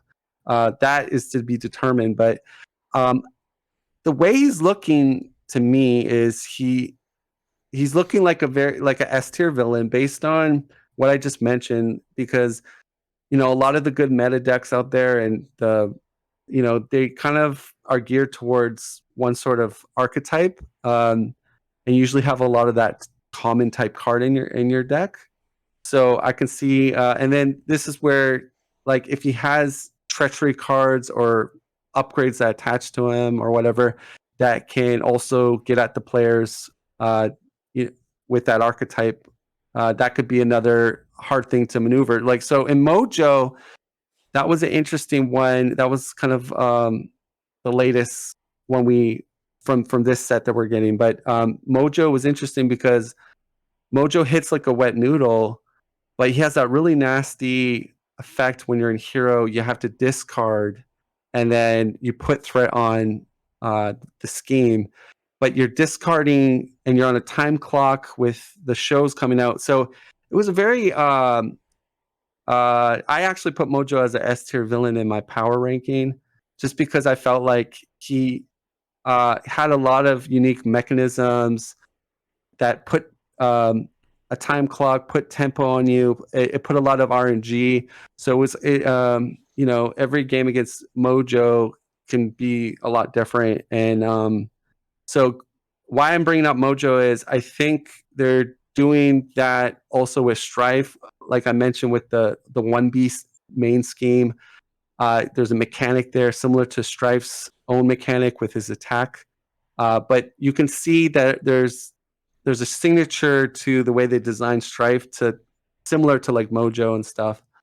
That's what I'm trying to get at. So I think he's going to be a S tier villain. I don't think they're going to make him like kind of an easy villain at the end.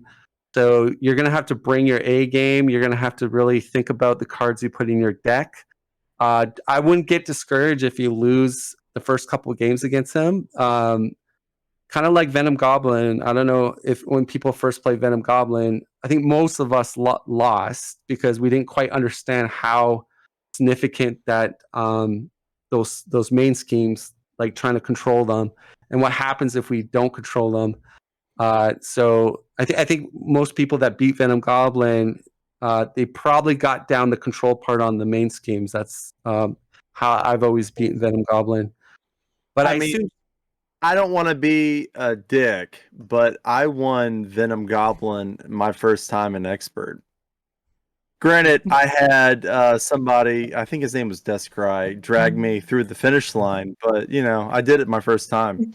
Yeah, and we were abusing problem solvers, so I'm sure VillainTheory knows all about problem solvers and But no, I did it my hard that first is. time in Expert. That was actually it's still on my channel. But so I guess the real question here is Stryfe, is he like the next Ronin 2.0? I don't think so. Here's the thing, guys. Ronin is Ronin. I think they're at the point where they want to make villains the end of the villain box. They want to make it like a challenge, but I think they understand, like, when they did Ronin, they kind of did it way too much, but in a way that it was a little unfair. But I do think Ronin has gotten easier as we gotten more cards released, and there's like little tricks you can do to kind of minimize Ronin's power creep. But no, I will say this. I think, again, we don't know the whole toolkit of Stryfe, but based on what I've just described, it's going to be. Well, there's a little bit left that I'll finish, but I'm just trying to get all my thoughts across here, but I think really when the game releases and we're all going to be playing it, and I'm sure a lot of the community will start talking about strategies on how you want to go about Stryfe and the best way. But he does seem to be a lot more complicated than most. He's they're going into that more. They're not making him like a simple like S tier villain, like just with high stats. There's a lot more going on in this scenario. That's what I'm basically trying to get at. But going forward, I'm sure once we have like play test them and we try them out, there'll probably be certain strategies and different kind of tips you can do to have a better chance at beating him. I'm curious to know what his level 2 and his level 3 is, but we don't have that information. Let me just finish on this, and then you guys can jump in. So there is a side scheme called Uncontrollable Power. Or sorry, no, that's a main scheme. Living Bomb.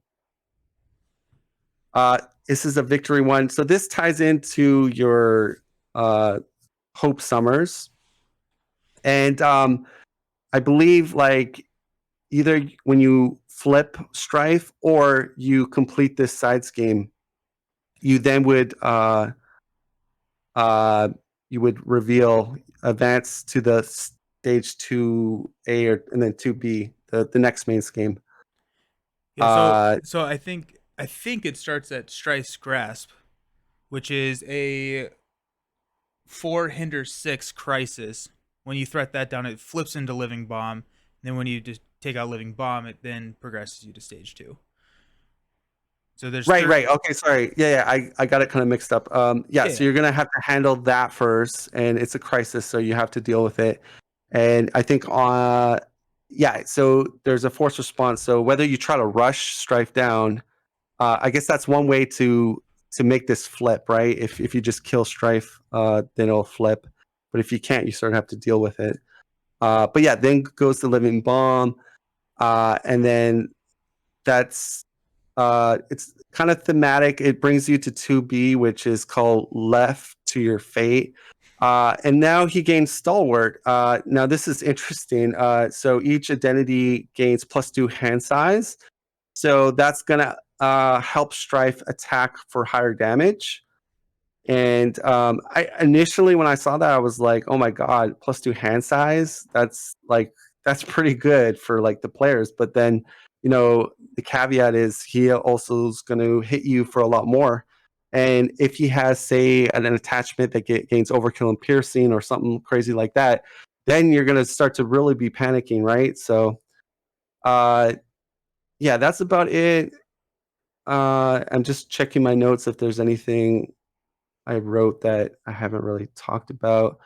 No, that's about it. But again, I think all in all, he's going to be a challenge villain at the end. I really be interested to see how everybody plays him the first time. It'd be interesting to see if one of us content creators actually beats him the first time with like first time. I don't think I'm optimistic, or I'm not as optimistic. I think most of us are going to lose the first time we play Stryfe because we have to figure him out. But we'll find out. All right, so we're gonna lose to a lot of these guys in this box. yeah.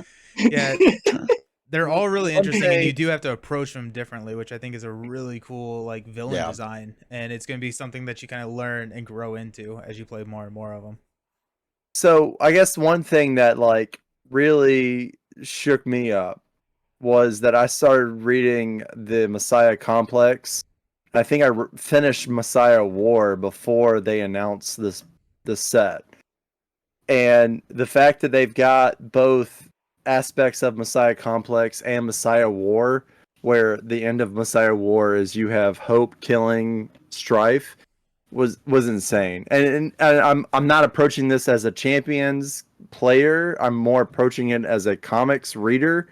And I think, DescryGaming, you obviously did a much better job of analyzing this scenario than I did. I'm more approaching it as a comics reader. And I love the fact that you've got Hope and Stryfe at the end of this box. This Oh yeah, it ties the thematic storytelling and into the gameplay, which is what we want, right? We if you're a campaign Marvel Champions player, you want the designers to kind of tie it into your gameplay, and I think they did that as we all Yes. talked about the scenarios. Yeah, I agree with you, but I think this box, if you've read the comics, I think this box, this campaign box, is the best story-wise. You know, at least coming from a comics perspective, right? You really don't have that from, you know, any of the other boxes. You don't have a story like you've had in these. And I think part of that is probably because of the fact that you've got, I'm assuming we're going to get 3 X-Men or mutant boxes, you know, told between different stories.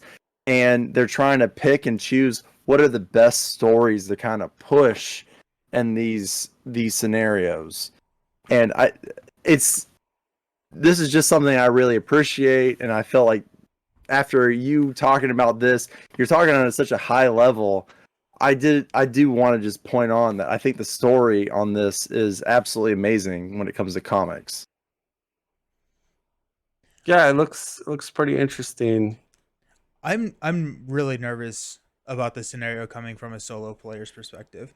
I think this is going to be a very, very tough solo, mainly because of the initial onslaught that he's throwing at you, right? You have to either flip him to go to stage 2, and you thread out at 9, and you're probably going up 2 to 3 every single turn minimum because of your deck build. I think we have like 5 card types now, so I guess you could go up 1 with player side schemes being the 5th. And so you could go up 1, but you're probably going up 2 or 3. And then before you either have to flip him, which I think is the right call in a solo situation, or you have to thwart 13 threats before that hits the 9 threshold. Can you imagine playing Gamora? Right, Like, right. She's all about events, right? I mean, if you deck build with Gamora, like you're playing her wrong if you're not like putting tons of events in your deck. But I would hate to play him with Gamora. I can't imagine what it's going to be like. Yeah, it's going to be... That should be your first video after the box comes out. Yeah, those threat you're talking about, those schemes, are those side schemes? They are permanent side schemes. So we're starting out with, let me see if I can pull them up on the screen. We're starting out with... I'm only asking because they had that card reveal for Justice that was an Alliance card. And if you're having these really high side schemes for depending on player count, doesn't that make value for that card? As well as the player side schemes that you can play out? Yeah, and I don't think that the problem is necessarily as big in a multiplayer setting. I think specifically solo, this is going to be a very brutal initial start to a quest. You know, I don't know if you guys will feel this way, but I feel, because I made a transition into more two-handed play. But I mean, I played a lot of solo games. But what I feel is solo, you have to be able to be kind of a jack of all trades almost. Like you like there's some scenarios you have to handle the scheme. But like in multiplayer, you still have the ability to be like, yo, I'm just gonna, go for damage, and then you go for this. Like, so the thing though, what I'm getting at is I feel like the scenarios and stuff are getting more intricate, more harder, complex. And it's not helping solo players, because solo players still have to do kind of like, they have to be able to handle every situation almost. I believe the game is made more for multiple player. I think that's when they create less frustration if you're playing with your buddy or multiple people, because like, oh, I really need help, and then usually they have an answer, right? But when it's solo, it's all on yourself. And did you deck build properly for this scenario? Oh shoot, I don't have this type of card or whatever. I don't think the game is. that was my frustrations with Rogue. I was really afraid because again, when they announce something, they don't tell you everything that's coming out. I was really afraid that Rogue was going to be a horrible solo. What I think though, like I think the solo players are really good at the game, because if they're able to win, especially on like the expert and harder settings, it shows that they like can deck build very effectively and make good plays. But because the way I look at it, it's not getting easier for solo players. Like and I don't know if you could take that as a good thing or a bad thing, but No, I think I suck regardless. yeah, well, watch D20's his tips and tricks. He's got some good. That was a really good one. I've been meaning to do that. Today was a pretty busy day, but Yeah, I think that's interesting about solo players. I think in some respects, in the last wave, they have given solo players a lot of tools like Psylocke, Professor X in every aspect. Giving Confused to every aspect definitely helped. I wouldn't say level the playing field, but it brought it closer. So there is that aspect of it. But I think whereas the older scenarios are getting easier for solo, the new ones do have some. There are some hurdles for sure. I think Stryfe looks I think he's going to be very difficult. He starts with 1 more health than Ronan, based on the stage 1. And definitely, if you build too much into one kind of, card type, you are going to suffer. And especially the high, we've talked about low hand size here has been good, but the high hand size, like maybe Iron Man or Ironheart in the final forms, they're going to be punished quite a bit. So to get it on tape, I want to go through each content creator. Are you going to beat Stryfe on the first gameplay? No. Oh hell no! Is there any guesses among you? No. So Nelson is a no. Probably not. Late night, you're a no. I'm a no. I'm for No sure. one's No. confident. Okay, VillainTheory is going to do it the first playthrough. I'm going to say yes. I'm going to tell you why. This looks like heavily threat based, and I think the heroes coming with this and the aspects they're coming with suit this pretty well. So I think that's going to be helpful. All right, we're going to strap a camcorder onto his shoulder. Okay, go for it. Yeah. No, he looks tough. Yeah. So two things that I wanted to talk about with the Stryfe scenario, and mainly that stage 2B where you get that +2 hand size. One, I want to run Personal Nightmare and run Fool's Paradise, get that +4 hand size. I feel like that's just something I need to do at some point in my life. And then second, Iron Man, they have ruled Iron Man caps at 7. And so Iron Man's not affected by this at all, right? There's no way for him to get over 7 hand size, regardless of what the scenario is throwing at you. And so I think that's also kind of interesting because it also kind of texts against that like ability a little bit, but also a detriment. And so I think it's going to be an interesting matchup. At least I think Iron Man's going to be too slow in a solo situation for Stryfe regardless, but I just thought that was kind of an interesting interaction. Let's do it. I'm going to jump in with a few thoughts here. One, you said you don't think he'll be as hard as Ronan. I wouldn't be surprised if he was, just because character-wise, Stryfe is sort of the epitome of 90s comics, which is just, let's make everybody ridiculously overpowered, but not in a fun, interesting way. So that sounds like I wouldn't be surprised if he is up to that level. He is missing a lot of pockets, though, and that He doesn't have enough pouches. The pouches, I did my own. I did my own power tier video a while ago.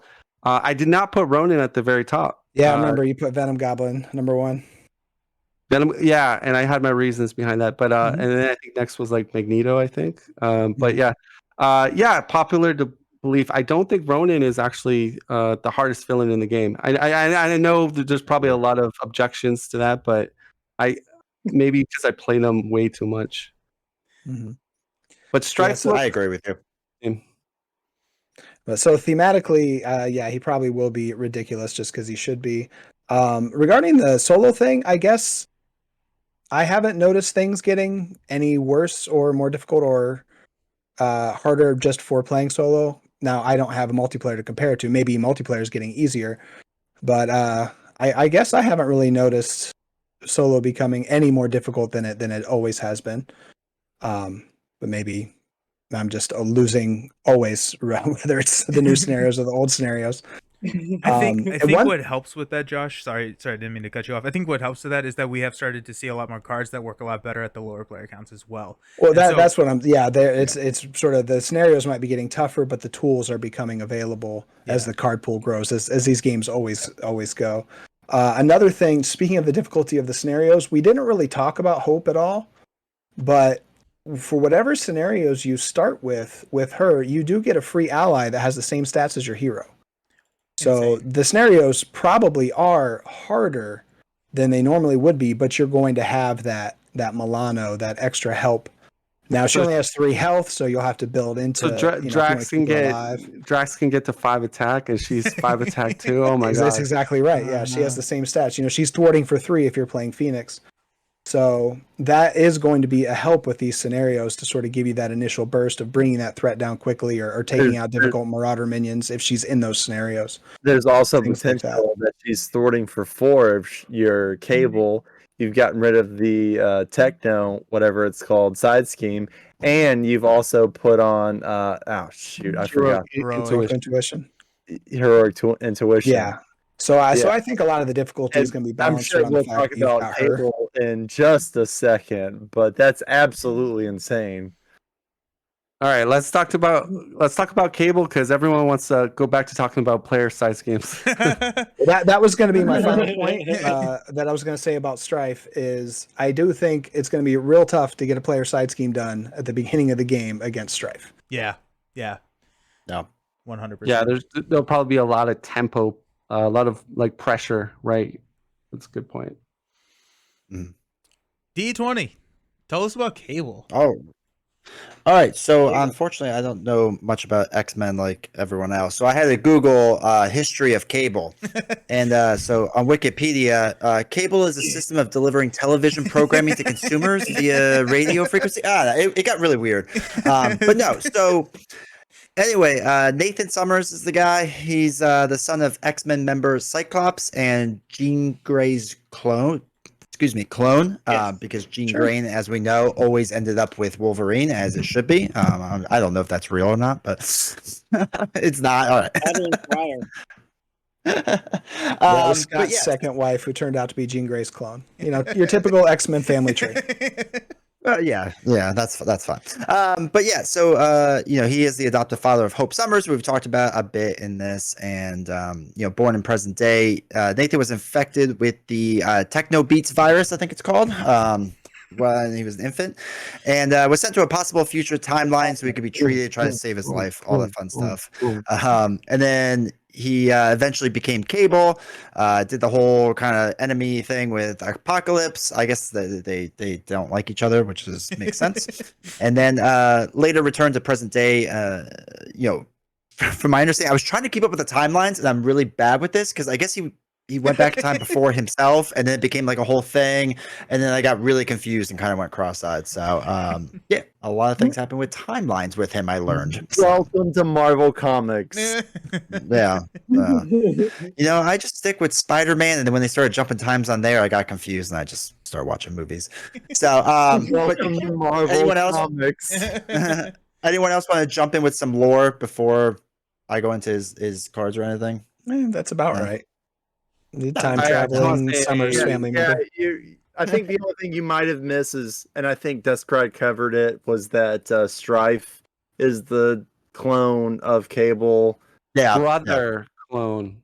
Yeah, they're clones. Yes. And there is an alternate reality version of him called Nathan Gray or Nate Gray, who is from the Age of Apocalypse. If we ever get him, he'll have like 7 thwart, 7 attack, 58 I hit hope points. not. That's just, does that mean we're going to get a dark beast as a villain? Probably in the next box. I mean, that would also mean we'd have to get a Cyclops as a villain. There's just no. That's just too much. So I got a question, guys. In the cartoon, the X-Men cartoon, I when I watched it when I was a little kid, Cable would shoot stuff with his gun, and then whenever he would shoot something, it would like kind of glow and then blow up. Is that Plasma. like Plasma rifle. Okay, so that's like a special feature of his gun or something. Like, Yeah, I Yeah. think so.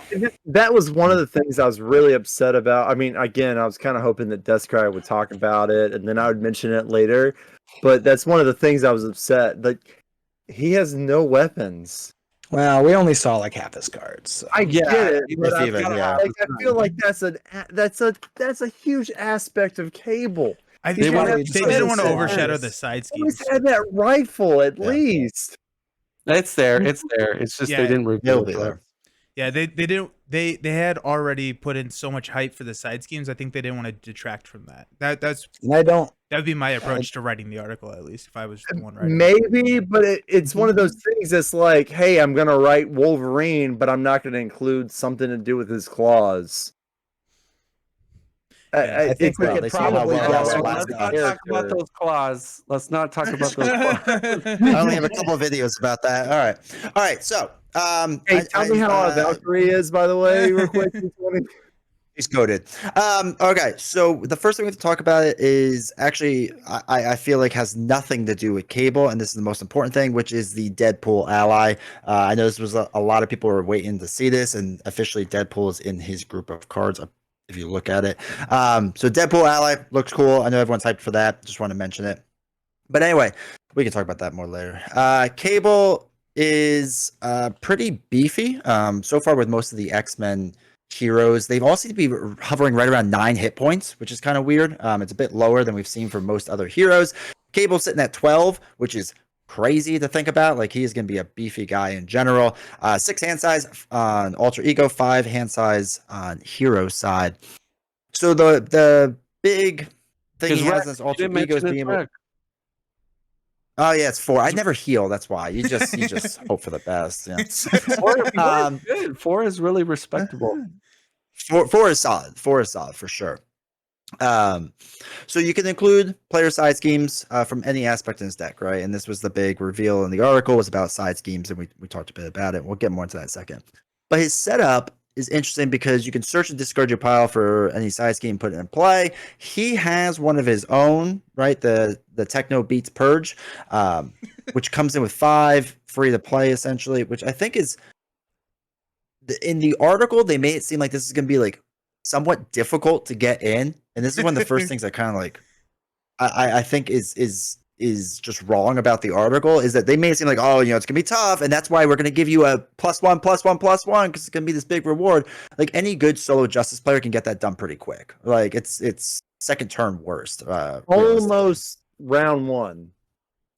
Easy, round Justice one. is Before only one of Justice. 4 aspects, though. No, but you think about it, right? That's all you need to play him in. He's 2. he thwarts for 2. The card's 5. And then doesn't he have a card that is able to thwart for 3? Mind scam. So- Yeah. So he has that. Yeah. But In most cases, I'm not saying all, but I didn't. I'm sorry. I probably should have done the statistics for it. You probably can get this done in the first round almost if you're really trying. Oh, you can. I If you're guess my just point this, is yeah. that's 5 threat you're not taking off of other things. I wonder if an expert, But as soon as you when you're finish starting that with a bunch of threat, stuff in right? play. As soon as you get that Yeah. one done, now you're able to ready again, and you're able to do either 3 threat or 3 attack. Sure. So I mean, think I'm sorry. Go ahead. Terry. He's been quiet, so yeah, go. I was going to say, I think on Cable, one of your main strategies is going to be getting that Technovirus Purge side scheme done as soon as possible. And I think it'll be difficult, but I think if you're dedicating your first turn to that, I mean, you're getting a +1 to every stat is very strong. And also putting the Sonic cards online. I think something he's going to like is anything with free threat removal, and Professor X and Spider-Man Miles Morales, the basic allies, every aspect can get those. So I think he'll be fishing for those early. Well, and Yeah. if you're Yeah. really lucky and you were able to get your professor card out, right? And that allows you to grab another side scheme. So you're able to basically start round 1 with 2 side schemes in your hand. And then you get the Techno Purge out. You could potentially get the second one out as well. And I mean, oh my Now, God, he's I'm going gonna be devil's advocate here because they didn't reveal his Nemesis set, right? No. Correct. Okay, now how about this? His Nemesis set is based on how many victory stuff you have quickly you got, or maybe your Right. So, signature victory I'm thing. I want to, because you mentioned Nemesis sets. I'm gonna be so pissed off if and I'm only coming at it as a comics perspective. If the Nemesis is not Apocalypse, I'm gonna be pissed, dude. Like every single aspect. I get that. I think it's Stryfe, right? Stryfe is his clone. But everything I know from the '90s comics and from the '90s cartoon and from the comics, if Apocalypse is not his Nemesis set, that's absolute bullshit. I'm sorry. I'm Okay, sorry, Nelson. Going But back to what I was saying is you have like, say, a character like Phoenix, right? She can get 3 thwart, she can get 3 attack, but the caveat is she could bring out her Dark Phoenix, which is really nasty, a permanent side scheme. My thinking is this: we're all saying, "Oh man, it sounds very like crazy. He can get 3/3/3 right off the bat." I think, and I'm speculating, I think there's something to do with his Nemesis set that if you aggressively get that off, there's going to be maybe more negative stuff happening to you if your Nemesis set comes out, or your obligation or something like that. That's my guess. I could be wrong, but I agree with you. It does sound fairly like, damn, you're giving someone 3/3/3. Like, that's crazy. But I assume there'll be a countermeasure to that, like a risk reward type of thing. Like, I would that's my love that. guess. I would love that. I Yeah. agree with you, but I don't think it's gonna be like that. Okay. I hate to say it, but I don't think it's gonna be like that.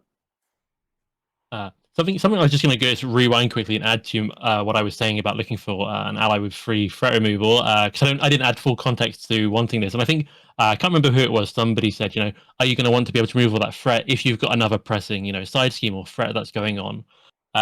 And I don't know if we covered it yet when the stats and things were read out, but his ability lets him ready up after thwarting a side scheme. So you're gonna want to hit Technovirus for free, thwart it with your 2 basic thwart. You already up, you'll now have free threat removal for any existing side scheme. So there's kind of a mitigating factor there. It's true. It's definitely very strong. And like you said, Theory, that's, as we know right now with Cable, that seems to be the number 1 play when you start Cable. But if there's something negative, like how Phoenix has some of her, like if you want to go Unleash, or there's consequences. So I'm assuming there might be, although Spartan doesn't think there is, but I assume that they put something in his deck that does something where if you do go that route really early, there might be some problems for you. He could have 2 obligations like Scarlet Witch or something, increase the chance of that coming up. That'd be cool. Well, Yeah. I think a part of it too is, and I'll get into more of this in a second, is that so with we never specified Cable on his hero side 2/2/2, right? I know we've all kind of alluded to it, but that's what it is for people that don't know. His response after Cable defeats the side scheme, ready him. I know before, I think prior, I don't think when it was actually live yet, we were talking a bit of how powerful Cable would be. And I do think there's going to be actually a lot of limitations to Cable. I don't think he's going to be, I think he's going to be very good. He's going to be very, very good, but he's not going to be like crazy good. And a part of it is this response, right? Because if you can only have X amount of side schemes in total of what we know about, then he's only going to be able to use that ability so many times. And if you front end load that, you're going to lose your readying ability later on. So it's not like a terrible thing, but you lose a part of his hero ability on that. I think the thing is, if you're reading the article, right, Cable looks to be the more appealing one, right? Because you can kind of understand how he's going to work better. And then we're gonna get to Domino later. I think Domino is probably gonna be the better hero, but it's one of those things that I think Domino. I disagree with that too. Characters you're gonna have to see. Josh, I'm on Team Cable, by the way.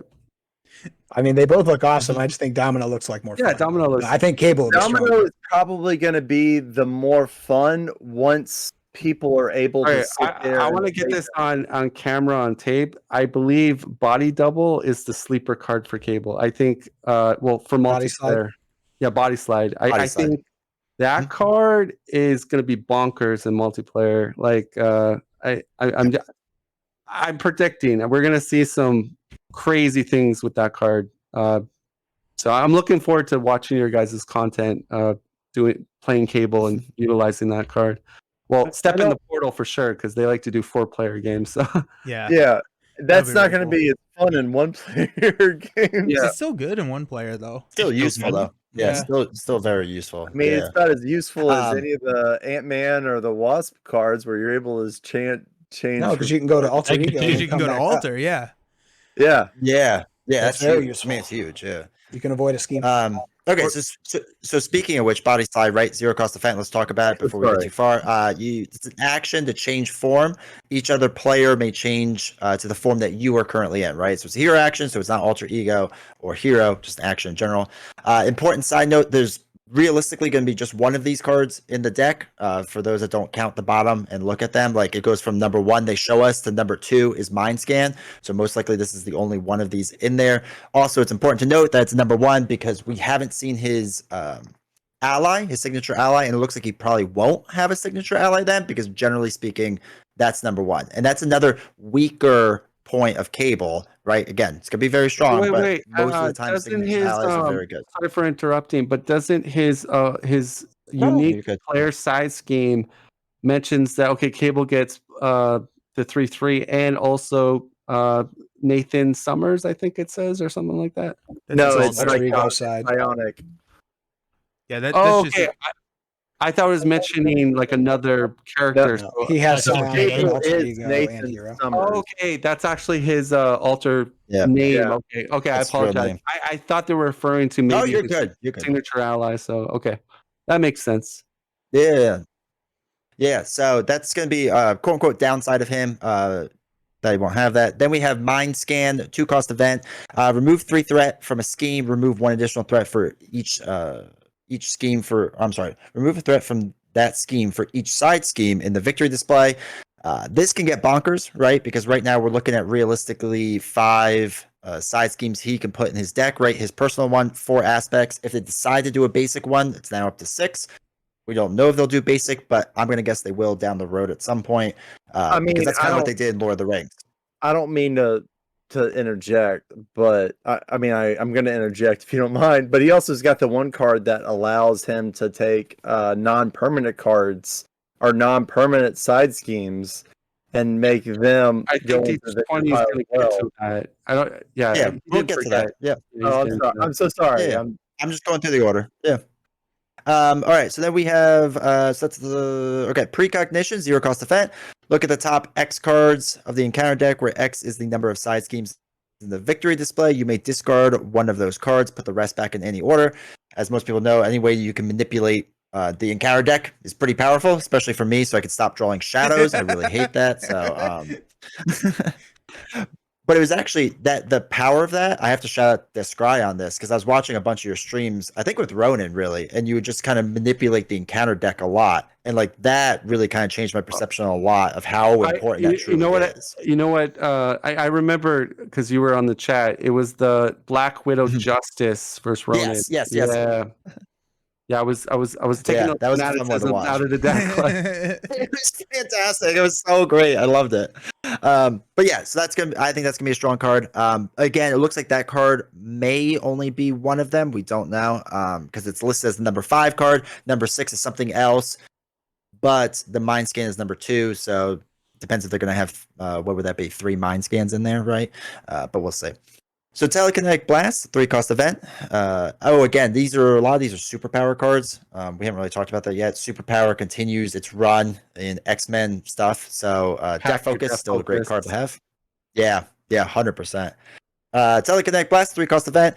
Deals 6 damage to an enemy, 1 additional damage to that enemy for each side scheme in play. Again, this can get crazy out of hand. Powerful toward the end of the game, which is great.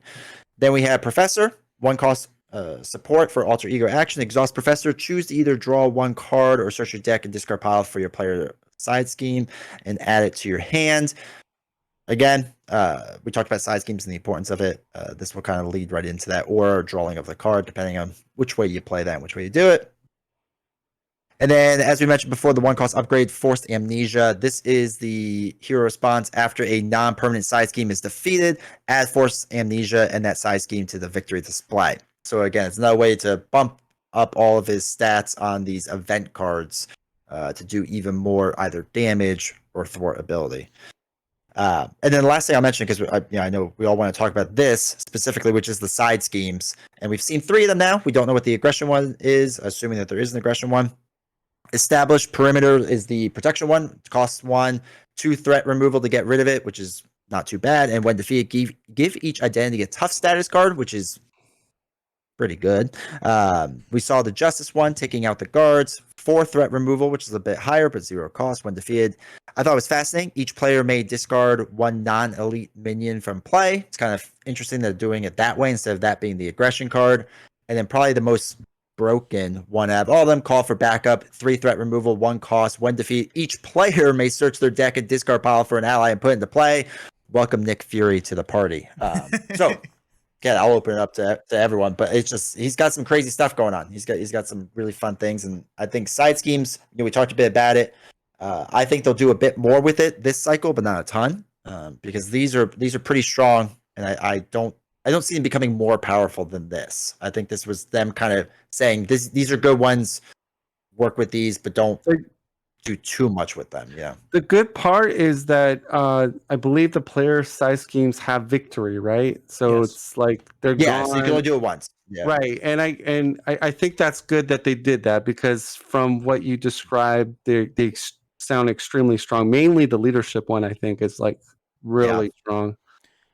Yeah, I guess a rules question for everyone. So they're all unique as well, so you can only have one of them on the table. And we have gotten confirmation from FFG that in a 1 or 2 player game, you can have 1 player side scheme on the table at the one time. 3 or 4, you can have up to 2.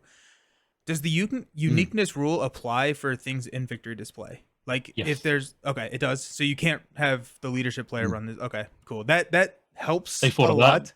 That helps a lot. And I'm just looking for ways to break this, but I agree with. So you're with saying you. that if Cable was running an aggression deck, he couldn't run the 2. He couldn't have the leadership one, and then Cyclops, who's running a leadership deck, have the leadership side scheme as well.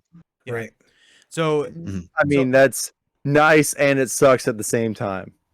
It's Cyclops running the X-Men allies situation, but I do think that the call for backup in a higher player count game has a real chance to be the one you grab turn 1 instead of Technovirus Purge. Oh yeah. Especially because you get to put it in play for free. Yeah, it's dumb. It's I think It Villain, also, you were Nelson, sorry. I was going to say, Nelson, it also incentivizes you maybe to throw one of those like 5 costs allies, like, hey, you're going to, we got Cable. He's going to go for this, so Heimdall's going to get a lot more play, I guess. Villain had a great write-up on Reddit talking about this card, and I want to hear your thoughts. Specifically, I want to hear about everything, but specifically, I want to talk about call for backup right now. Call for backup has a strong case to go in like every leadership deck. If you've got an ally that's like 4 or 5 cost, or 6, it is extremely good.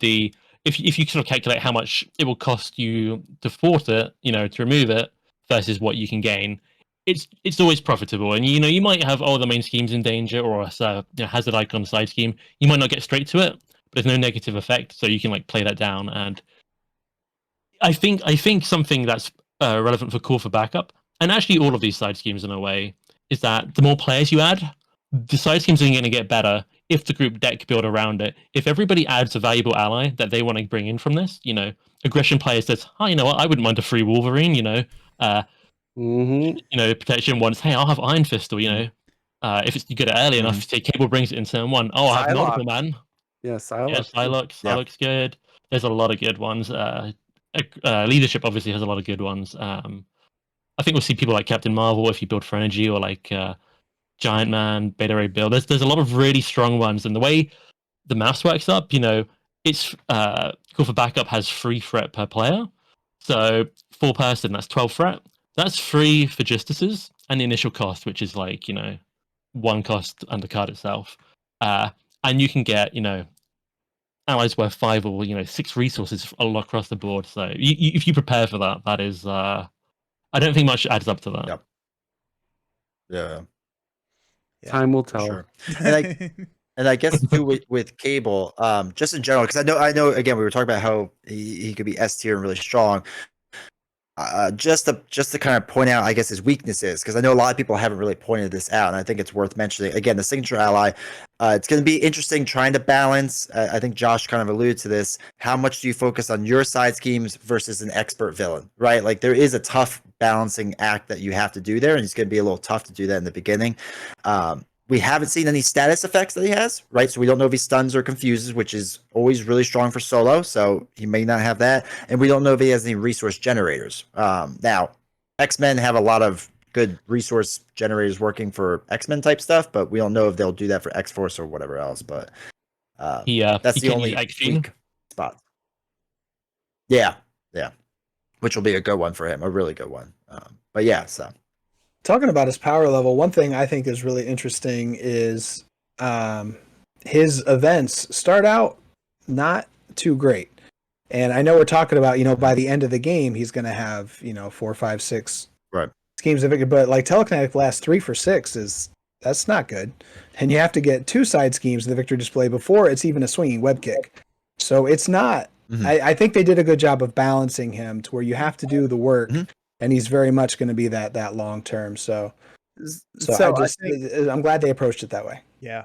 I mean, I think we're very used to you spend 3 resources and you get 8 damage, right? That's pretty common, right? Well, Valkyrie only gets 7, but yeah. Yeah, I mean, Well, she's too strong. You need to tone it down, man. Come on. we gotta tone her down a little bit, 'cause she's so tough. So I do think that it's interesting that with Cable, it's 6, right? You pay 3, you get 6, but then +1 for every side scheme. And that's not necessarily stuck on Cable, that's stuck on anybody else that's got things that go through, right? So if you had a Domino and she was playing a thwart side scheme, right? That also counts to that number. If after in the victory display, so it's super feasible for him to have something where he pays 3 and he does 8, 9, 10, 11, maybe even 12. Did we get 12? We don't know how many there's going to be. We know there's at least 3, right? He's gonna. But there's also campaign side schemes that end up in the victory display. Some of the modular sets have side But then schemes he that also have has victory display. one card that you put down for side schemes, and it makes it go over to side schemes as well, though, right? So I mean, okay, we know there's at least one of those, and we know at least 3 of the side schemes. So that's 4. So that you know that he might possibly get to 12 at the max. At bare minimum, we know 12 maximum. Galactic artifacts. Yeah. 4 of those. That's gonna be a fun matchup. And I'm talking about just in just the normal box. You could probably scroll your way through even more. Yeah. So I think. Personally, I think that Cable is going to be someone that none of us have actually seen, we can all agree is pretty strong. And then when we play him, he'll be pretty.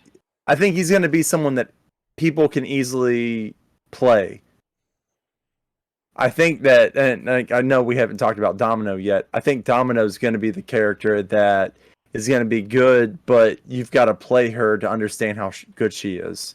Kind of like SPDR. Spider. That's how I call her. One of the cool things, and I should have looked this up before the stream, so I apologize, but someone commented on one of my YouTube videos about Forced Amnesia and using Forced Amnesia on a side scheme that's going to come out on that stage 2 or stage 3 reveal of the villain, because you're typically searching the deck and discard pile. And so now, like, if you get that, you only have to deal with it once rather than, oh shoot, I drew the Venom side scheme. I can't remember what it's called right now. And then and then throw that away and then now Venom, that flip gets a little bit easier. And so I thought that was a really cool interaction. I'm excited to see how he plays because he feels like he's going to be one that is going to be really fun to play in certain scenarios, like his Project Wide Awake, Red Skull. Red Skull. You know what I'm looking forward to? Playing Claw and then attaching that to Immortal Claw, and then you flip them, and then you're like, haha, where's your Immortal Claw? I think he's gonna be a really fun Taskmaster because all of those Captured by Hydras have the victory keyword, and so now you're looking at like a telekinetic blast for 15, 16, and it's like, okay, that's just kind of fun. Yeah, they just didn't care when they made Cable. They just didn't care. I think they were probably focusing more on the side schemes, which is okay, right? I mean, it's a new gimmick. I just hope he doesn't end up like Doctor Strange. I hope people like him. I don't think he's going to be the same as Doctor Strange because for people, someone had mentioned it earlier. Doctor Strange, you don't have to deck build. You're just going into his Invocation deck. Well, is that true of Cable? All you do is, and I'm not trying. I think Cable looks awesome. I guess I'm kind of playing devil's advocate, but I wonder if we get a lot of player side schemes, how much room is going to be left in his deck for deck building? And one other thing, yeah. And so I was thinking about that, and that may be actually something that we just haven't seen. Maybe you are limited to the number of player side schemes you can include in a deck. And I do think that could be a way that they could balance this. If you're limited to 4, regardless, they can print 900 player side schemes. In the rule book. Yeah, it could be in the rule book. And I would much rather have that limitation built around, or we just have this OP hero that is Cable. But I'd much rather have a limitation on the number and then have more options to choose from. I guess that's kind of the thing I've been complaining about all night. Is I would love to see that Cable has more side schemes. But I imagine that we're only going to see 4 side schemes, period, for the rest of the game. The thing about Cable is, yes, we're talking about like, these crazy numbers he can do, but that's going to be like, it's not going to come very quickly. Like he has to grind, for that high damage, high thwart. So you're going to have to put in a lot of work. And if you're playing on harder difficulties, the villains have higher tempo. There's more stuff thrown at you. So good luck trying to get to your, 12 damage or 13 damage. That was the point I was trying to make early on. I do think the problem with Cable is going to be the fact that sometimes people are going to probably focus on the wrong things. I think they're going to focus on maybe more of those player side schemes than what actually is going on, and that's going to end up being what costs them the game. Well, it's going to be a juggling act, right? Because the way they make Cable, that's his stick. Like he's all about controlling side schemes and also trying to get them in the victory display. So, but that's the way they made Cable.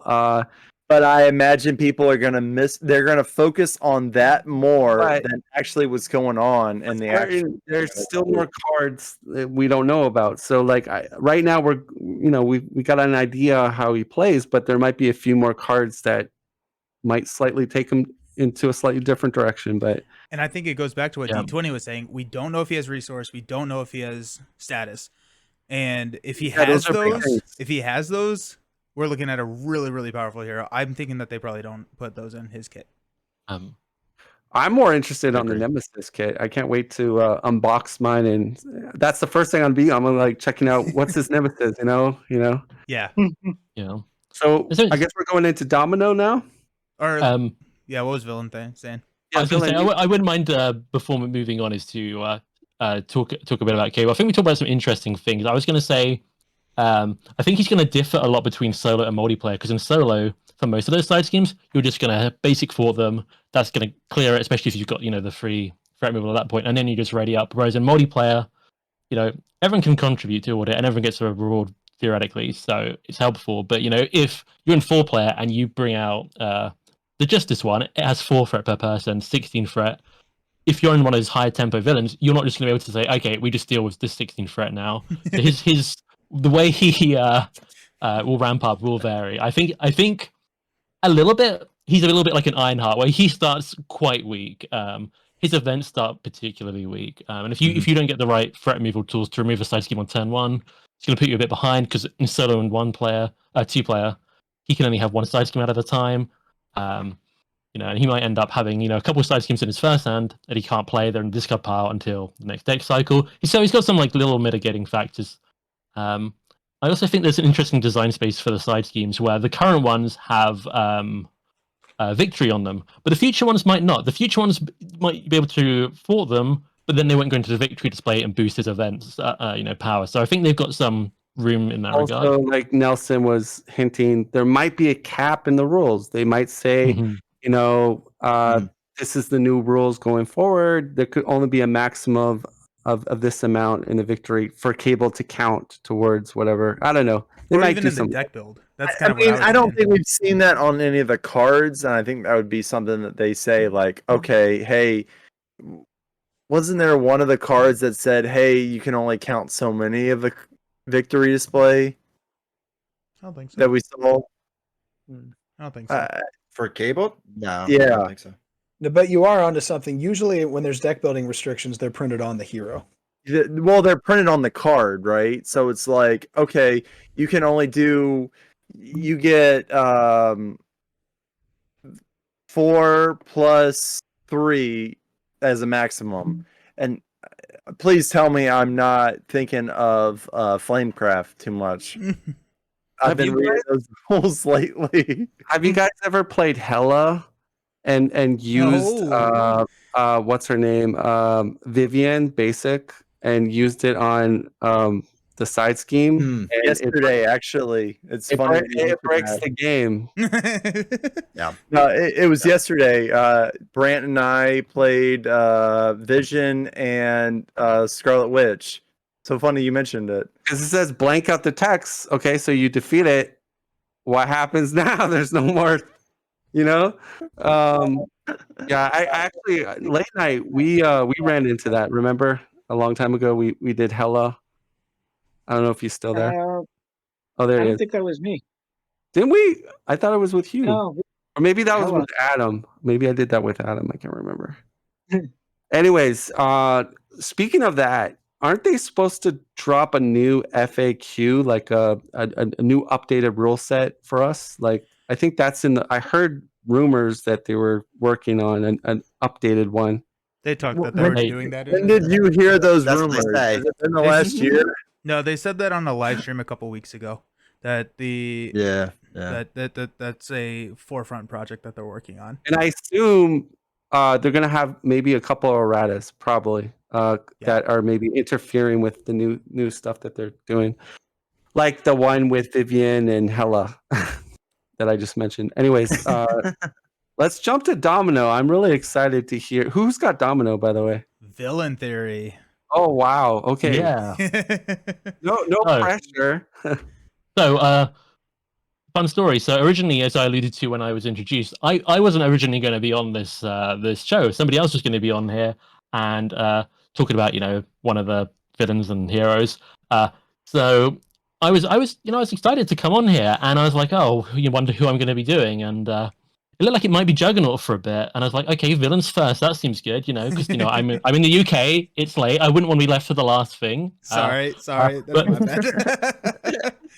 No, I'm joking. I'm really excited to talk about Domino. It's my fault. I did that on purpose. No, I'm playing around. Domino's my part of the expansion I'm most excited for. So yeah, really, really excited and glad to be talking about her. She's been mentioned a little bit. I'm excited by her. I think she's going to be one of our most versatile heroes. Lots of different builds. Pretty strong tier, I would say. So I think the way I want to talk about her, well, I guess I've got to start with the lore. I'm not a comic book reader either, so I've learned from the wise ways of D20. I have done my Google history is all about Domino. I've been on Marvel's website. I've been on some wikis, and I think she's a mercenary. That's what I've gathered. No, I believe her story, and I might need her. I'm looking at a couple of you, Josh. Maybe I might need some help. Josh, but the way I understand is she This was. one I don't know much about. Well, okay. Well, this is good because my research might might pay off. I think It's she. funny you say that because all I know is that Deadpool idolizes her and wants to sleep with her. That's all I remember. I didn't know that, but that's some valuable. Now, my research says the first thing I kind of got in the intro was that she is actually she was working. She had a job as a bodyguard for a very intelligent person, and they were attacked. So no, some sort of terrorist thing happened, and she was in love with him, and she thought he was dead. And that's sort of the catalyst where she goes off to be a mercenary, and actually joins one of a mercenary group that Cable has set up, which I think is called the Six Pack. Hope that's familiar to somebody in the world. But that sort of starts off how she gets involved with X-Force, and things that Cable starts, she seems to join. She seems to dip in and out of X-Force depending on how that's going or what's going on with it in general. I think she even starts a couple of her own mercenary groups during that time, one of which is called the Posse, which we'll be seeing more about. And if anyone has any more input on Domino, I should probably describe she is a mutant whose power is probability manipulation. She can nudge luck in her favor. She's all about luck. But if anyone else has anything to add, please, by all means. I have go a ahead. question for the lore masters. Is Longshot does Longshot's ability similar to her? Because I think Longshot so, sort of yeah. is like manipulating the odds a bit. So they both kind of have similar. I don't know what you call it, luck kind of thing. But who has the those better two luck? and Black Cat are all Yeah. kind of similar in that way. Does one of them have like the best luck, or are they about the same? Or that's just who knows? I It's don't like know. who's My stronger. Domino lore is very lacking. But I Yeah, find that I interesting, kinda the seem luck like- thing. I kind of got the idea that like Domino was more of the and I'm probably way off base here, but I always saw Domino as the I'm walking down the street of New York, and as I walk down, that's when the piano falls and it's like 2 feet behind me. Does that make sense? Yeah, That sounds about right. that's kind of the way I saw Domino, and I kind of feel that way through the card set. I'll let VillainTheory. I don't The want. reason why I mentioned Longshot, because as we know, Longshot is in our game. It's an ally. But I know I'm not a lore expert either, but I kind of know like Longshot's sort of special thing was kind of like luck or something. So I was just curious if there was any like connection between Domino and him or something. So we do have Nat20 in chat saying that Longshot has the ability to change how any situation plays out, and Domino is always in her favor. So Longshot could help you win the lotto, but Domino wins the lotto. Wow. Thanks for that comment, man. Yeah, that's a great explanation. That's legit. Thank you. Yeah. Nat20 should be on here with I know who to go to next time. Yeah. Big mistake, Nelson. Come on. Something else that might be relevant that I remembered for this box is I believe a lot of the time, or at least in some storylines, I believe Domino is Cable's love interest. So maybe there'll be a team up card or something to that effect. But I thought it was interesting.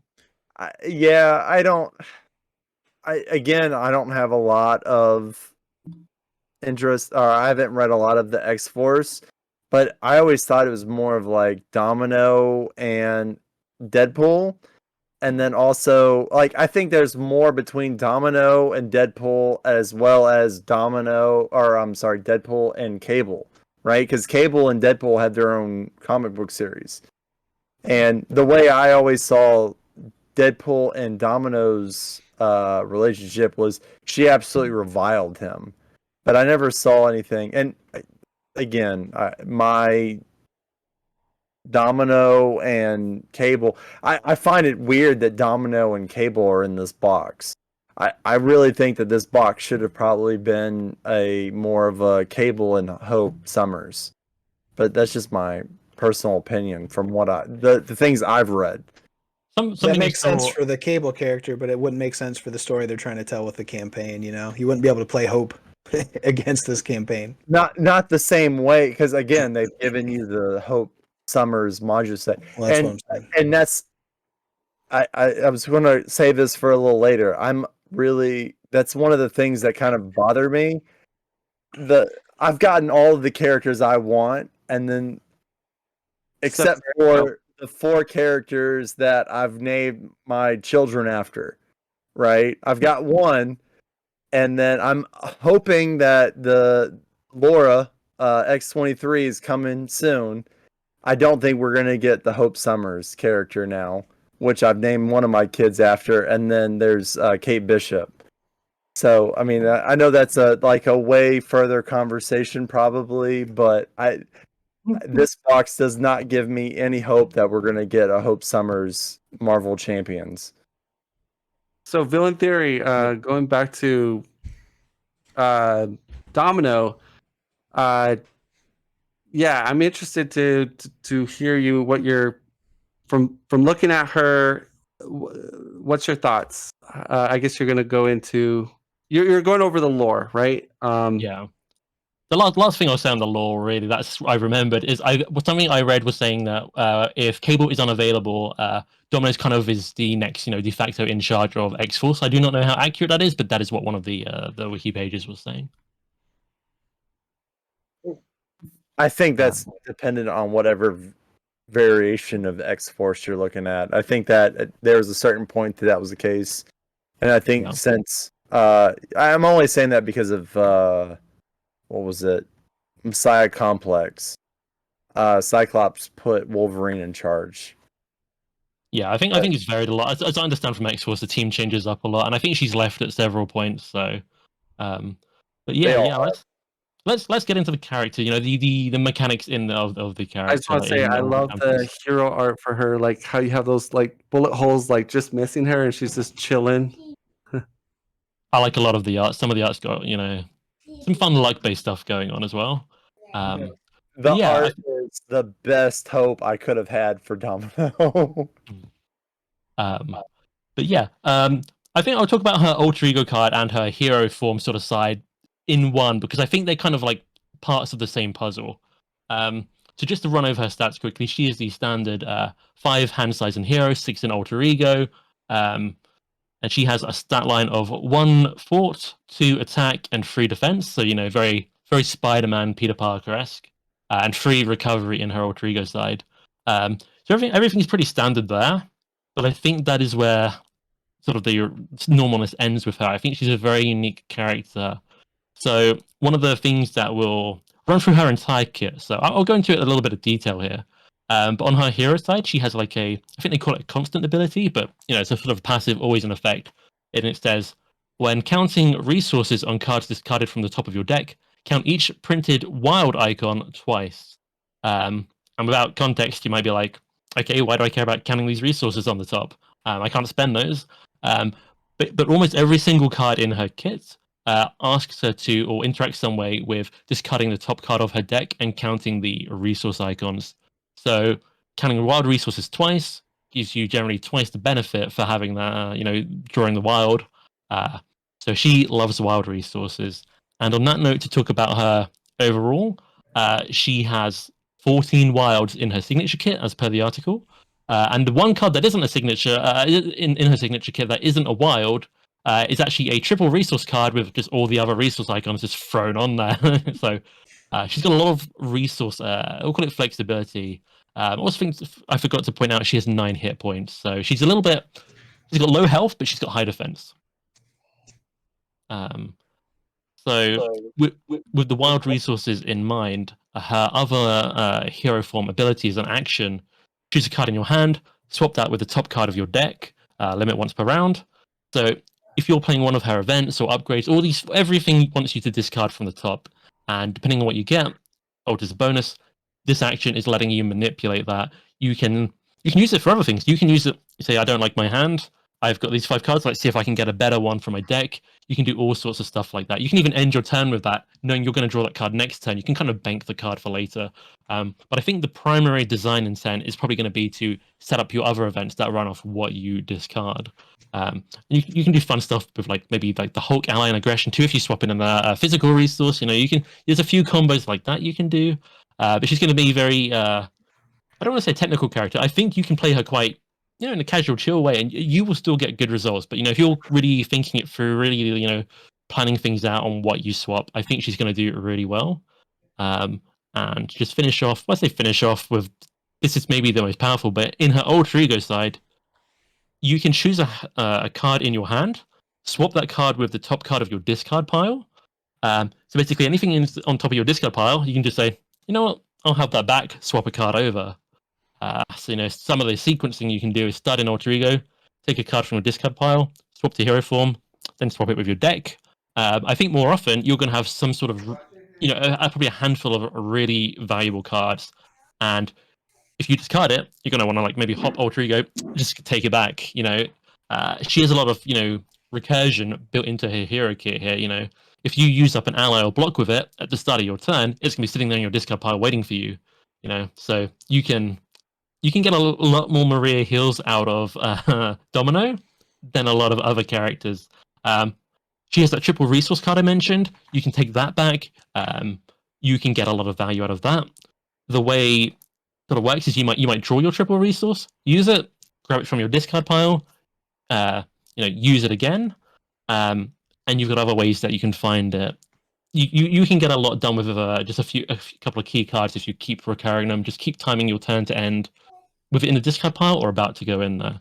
So that's sort of the gist of her hero card, is about moving around cards from her hand and her discard pile and her deck. So it's kind of like she's playing with all of her cards all of the time, sort of. She's got a really... Oh, sorry, go on. My question would be, what happens if you're playing Mutant Mansion and you're playing against oh crap, Pyro, and you have to discard your cards and you get multiple resources? Yep. Ow. Do those count as 2, or do they count as anytime you count resources on cards, it says. Each printed resource icon, so she is clearly wearing, maybe this is in the lore, very flammable gear. Do not go near Pyro. Avoid Pyro at all costs. I didn't actually realize that. That's a really good point. Pyro, not good. So what she's going to do is, her luck is going to kick in. Villains, it's probably not the one that you want. Sorry. What did you say, Late Night? Yeah. Late Night. Huh? I was saying what she's going to do is she's going to see his Pyro, and just her luck's going to kick in and be like, oh yeah, we're out of here. That's what happens there. But yeah, so hopefully that was explained well enough with her identity cards. I think there's quite a lot of intricacy there, and I think you'll be able to explore that with a lot of... I think that alone will... I think it was interesting to say she can play a lot of her cards all the time, because in a way, I've seen a lot of comments, people saying, she's all about discarding from the top of her deck. I'm going to discard all the cards I want to play. She's not consistent. What if I want to play that? What if it's coming up and it's gone now? But I think that's part of the reason she has her alter ego action. I think more of the design intent, part of it at least, might be to, I've discarded a really good card I want. Let's go alter ego, grab that back, rescue it from the discard pile. A little bit like a manual quantum magic from Adam Warlock. That's an interesting point. She can play a lot of the same cards over and over and put them where she wants, but at the same time, she's discarding from her deck, and that is an element of randomness. I guess that will move on to talk about her kit a little bit. Unless anyone else has anything they want to add here. Just for me, her alter ego ability has me more excited than almost anything else in the entire game. I love use the word recursion. That I love that kind of stuff. Anytime you have an opportunity to manipulate things and you have to use careful, clever play to do so, it's so much fun. You might miss out on opportunities because you could have played it better and I could have put that first and did this. I love those sequencing puzzles and things like that. Wasp is one of my favorite heroes because of her alter ego power, and this is similar. And you know what I'm getting from that, Josh? You know what I'm getting from that, Josh? I'm getting the more adept and a more better player you are at piloting like her, the more you're going to be able to do crazy stuff with her. I think so. Yeah, you're going to need if you are understanding your deck and your discard, and how many cards, and you start doing the math in your head, you can start to really take I- advantage of her abilities and stuff. I totally think out of in this box, I think Cable's going to be the easier player to play. I think Domino is going to be the one people are going to like long term. I think Cable's the one that you can pick up the box and you can just go with it. I think that the more you play the game, the better players, they're going to gravitate more towards Domino. That's personally. Yeah. I think Cable has some potential, but Domino, I think she's got some of the most versatility in the game. I'm gonna go ahead and say, from my perspective, I think she's got the potential to maybe be the most creative hero we have in terms of combinations you can do. A lot of the way she can manipulate, where a card's going, recurring it. She can take a lot of combos that might be inconsistent on other heroes, and they'll be consistent for her. So you can be creative and play with that. And at the same time, the sequencing, what order do I do things? What should I take from where? It's a lot of complexity. So I think she's a character you can grow with. But I do think she is good enough that, if you're maybe more of a casual player or new to the game and just a bit intimidating, I still think you will do well if you're not, just play her, quote unquote, normally. So I think there's really good design space in that regard. Yeah, I agree with that. You could just build her deck with as many wilds as you can put in there, and then her cards are going to be so efficient that you can just brute force your way through scenarios. I will move on to talk about. I'm going to not go in order. I'm going to skip down to her support card. Just a small dog called Pip the Pug, and he looks like a dog with a troubled past. That's what I'm going to say. But I think he's also one of the most powerful alter ego cards, support cards. Maybe in the game, maybe that's a bold statement, but he is adding into the parts of the puzzle of the identity card. He's almost like the next side of the identity card in that you exhaust him once he's in play. And I should mention he's a 1-cost card, wild a resource surprise. You put him in play, alter ego action, exhaust him, and that lets you put one Domino or Posse card from your discard pile on top of your deck. And this is also a really crazy way to manipulate things. So if you're alter ego, and you can look for your whole discard pile for maybe the perfect answer, put it on top of your deck, flip up to hero form, swap a card. Now you've got the answer in your hand. You can answer anything. You can take her triple resource card, which I'll get to. Just take that, put that back on your deck. Even if you don't want to swap it, or you've already used, your hero action to swap it, all you need is card draw to get it, or draw it on the start of your next turn.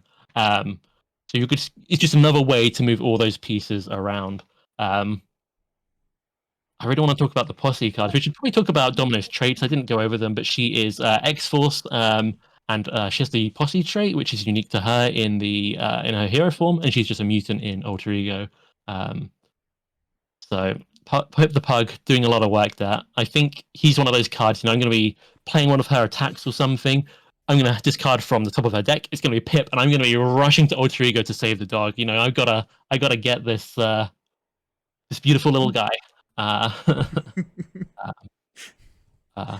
And on that same note, going along with her sort of various tools, Jackpot is the name of her triple resource card. It has an energy, a mental, and a physical resource. So between all the wilds in this, if the villain has an attachment, they're in trouble. Always deal with that. And it has a really interesting response. After this card is discarded from the top of your deck, shuffle it into your back into your deck. It is an optional response; it is not forced, but it does give you the option. If you are trying to use one of her events or upgrades, which we'll get into, if it's discarded, you can just put it back into your deck and have another chance of it and getting that extra bonus. I have some mixed thoughts about that because I think getting into your discard pile means you can get it into your hand, and that's 3 resources to spend at once. It's definitely going to be useful for some of her things more than others, which we'll get into. But it's good to keep in mind, would I want this just for the bonuses of counting the 3 resource icons, or do I want to try and find a way to get this into my hand? Because she can hit the jackpot. You can get jackpot, use it, discard pile, bring it back. We haven't seen a resource generator yet for her, but she can kind of make her own resource generator by playing with the deck. So I think she's going to be really powerful in that regard. I think if Pip and Jackpot are on the bottom of your deck, it's definitely going to impact your amount of resources you're playing with all the time. But at the same time, a lot of potential there. I think because of the ways Alter Ego can manipulate things so well, you don't have to play her like this, and that's the beauty of this design. But you can play her like a flip character where you want to keep flipping every turn and keep using all those tools. Moving on from that, then we have her attack card, a good workout. This is probably her most normal card, I would say. It's an attack, it's super power traded, it's 2 cost, prize it's a wild. Deal 4 damage to an enemy and discard the top card of your deck. For each resource icon discarded this way, deal 1 additional damage to that enemy. And that's not a. If you don't get a wild resource icon, you're looking at that's doing 5 damage for a 2 cost card. Including the card itself. 3 effective resources, as some people say. So it can hit a little bit below what some hero events do. Swinging web kick. You're putting in 3 resources. The card itself, you're getting 8. This is 2, and you're getting maybe 5. But you have so many wild resources that you have very good odds on this, I would say, to hit 6, which makes it basically what you'd expect, what you'd want. I think a 2 cost attack as opposed to a 3 cost attack, like we see, is very flexible. Superpower trait is obviously nice for death focus. And I guess this is a good point to talk about. If she has 14 wilds in her signature kit, a triple resource, and then you add in the basic doubles and maybe 2 power offs, power of justice, maybe. She has then 20 out of 40 cards are double resources at least when you're discarding stuff. So I feel like every Domino deck is going to have a baseline 50% chance of getting wilds. And I think realistically, or double, at least 2 +2 damage or +2 whatever on these cards. And I think realistically, you're going to be looking to add a few more in here and there. So you're probably looking from anywhere from 23 to... You could put in probably most of the deck if you were to go for it in basic. It won't be a good deck, but you can do it.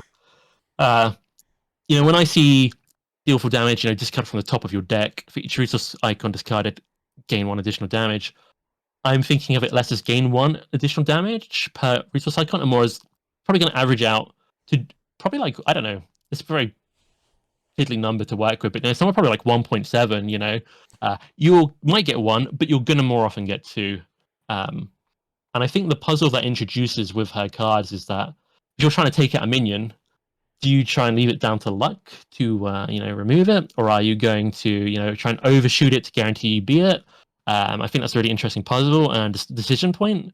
You can of course use a hero action to swap the card there to guarantee it, but you can also do other cool things with that. So what are you going to do? Her next card. Sorry, go on. I was just gonna say I totally agree that's what has me so excited about her. Is that uncertainty. For me, it's always about fun as opposed to power, and just that fun of is this going to be enough, or am I going to have to waste my basic activation? So you want to make sure you're doing your lucky things first to see how they pan out before you go with your more certain. It's the Star-Lord, it's the Scarlet Witch, it's those uncertain characters that some people don't like, and people don't like Star-Lord and Scarlet Witch probably aren't going to like Domino either, or people who don't like discarding half their deck in 3 turns and getting an extra encounter card immediately. I love Star-Lord and I say let's go crazy. But yeah, she's that's a really good point. You probably want to do anything that you're not sure of the outcome of first. I think she'll also, the difference, you could get the jackpot card, you could get 3 resources, but I think realistically you're going to get +1 or +2 damage to these kind of things. So I think anything that can, I got 1 instead of 2, anything that can chip away and deal 1 damage or 1 threat removal, energy barrier, brawn, surveillance team, that kind of thing. Anything that's in increments of 1 to finish things off efficiently, I think she's going to like that. I also think if you're live streaming, playing her and doing your luck things at the end, that's gonna make it more so kind of exciting. Okay, guys, let's do it. Let's get the luck going. So I'll probably do the opposite. I'll be like, no, we're doing the luck at the end. Yeah. Oh, that sounds fun. Speaking of luck, her next card is called Luck Be a Lady. So we're going to smoothly, move into that. It's a superpower traded card. That's its only trait. 1 cost, which is extremely good for what it does. We'll go into wild resource icon. The action here is discard the top card of your deck and count the resources on it. For each resource counted this way, if it is a... So basically, for every different kind of type of resource, it does a different thing. So play it, discard the top card of your deck. If it's an energy, heal 2 damage from a character. This is very good because hero form healing is kind of rare, especially in a hero kit, this kind of efficiency. And you can also heal an ally for more uses. I think that will synergize really well with a lot of her ally shenanigans. We'll say that she can do.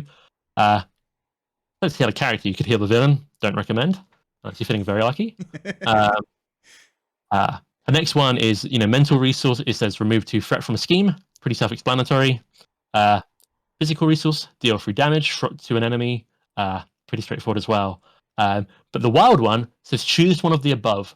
So if you discard a wild from the top of your deck while playing Luck Be a Lady, you get to choose any 2 of these you want for a 1-cost card. So that's a 1-cost card, including the card itself. If you had a hand of 5 cards and just played it from your hand, you'd be down 2 cards.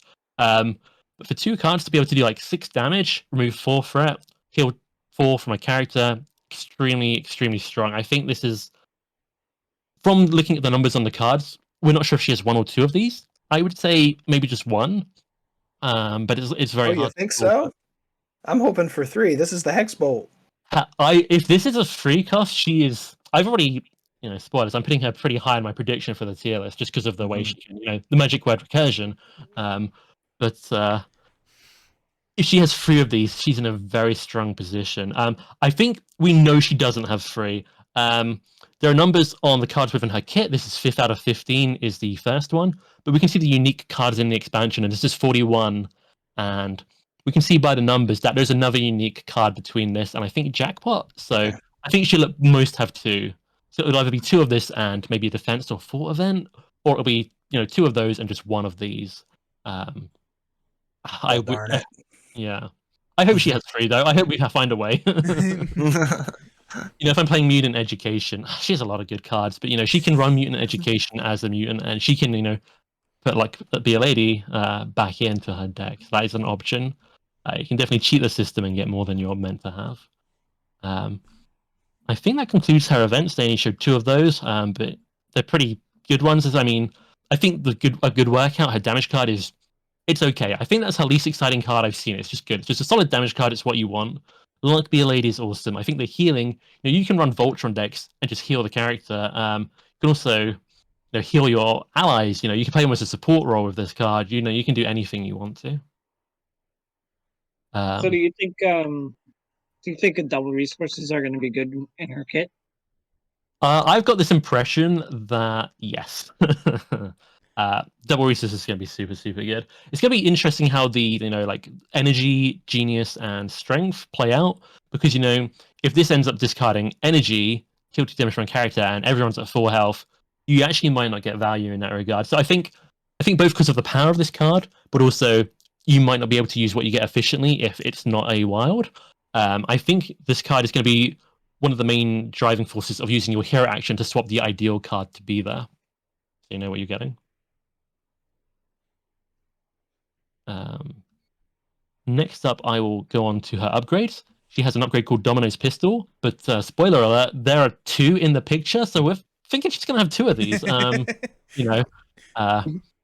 They have the restricted keyword like most weapons, the weapon trait. It is a 2-cost upgrade with wild resource icon. And the action here is exhaust the pistol, choose an enemy, discard the top card of your deck, deal 1 damage to the enemy for each resource icon. See a theme with all these, discard the top card of your deck. This is going to be a really interesting card. It counts as an attack as well, which is worth noting. Sometimes that's bad. Sometimes that's good. If you have a stun on you, this will just remove it. And I should just quickly backtrack to Be a Lady. It's just a hero action. It is not it's not thwarting. It's not an attack. It will bypass confused, stunned, retaliate, all that stuff. And yeah, the pistol is an attack. So you use this to chip people down. Also if you're playing a more defensive build or justice build, you can kind of just do your justice or protection kind of thing.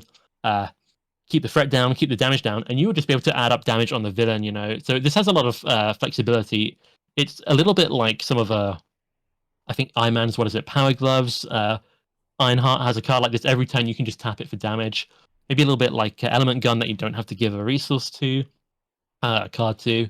So I think this is actually a really powerful tool. I think the way the damage adds up from this, if you're getting 2 more often than 1 damage from it, I think this will be pretty significant, especially for solo play where that can add up fast.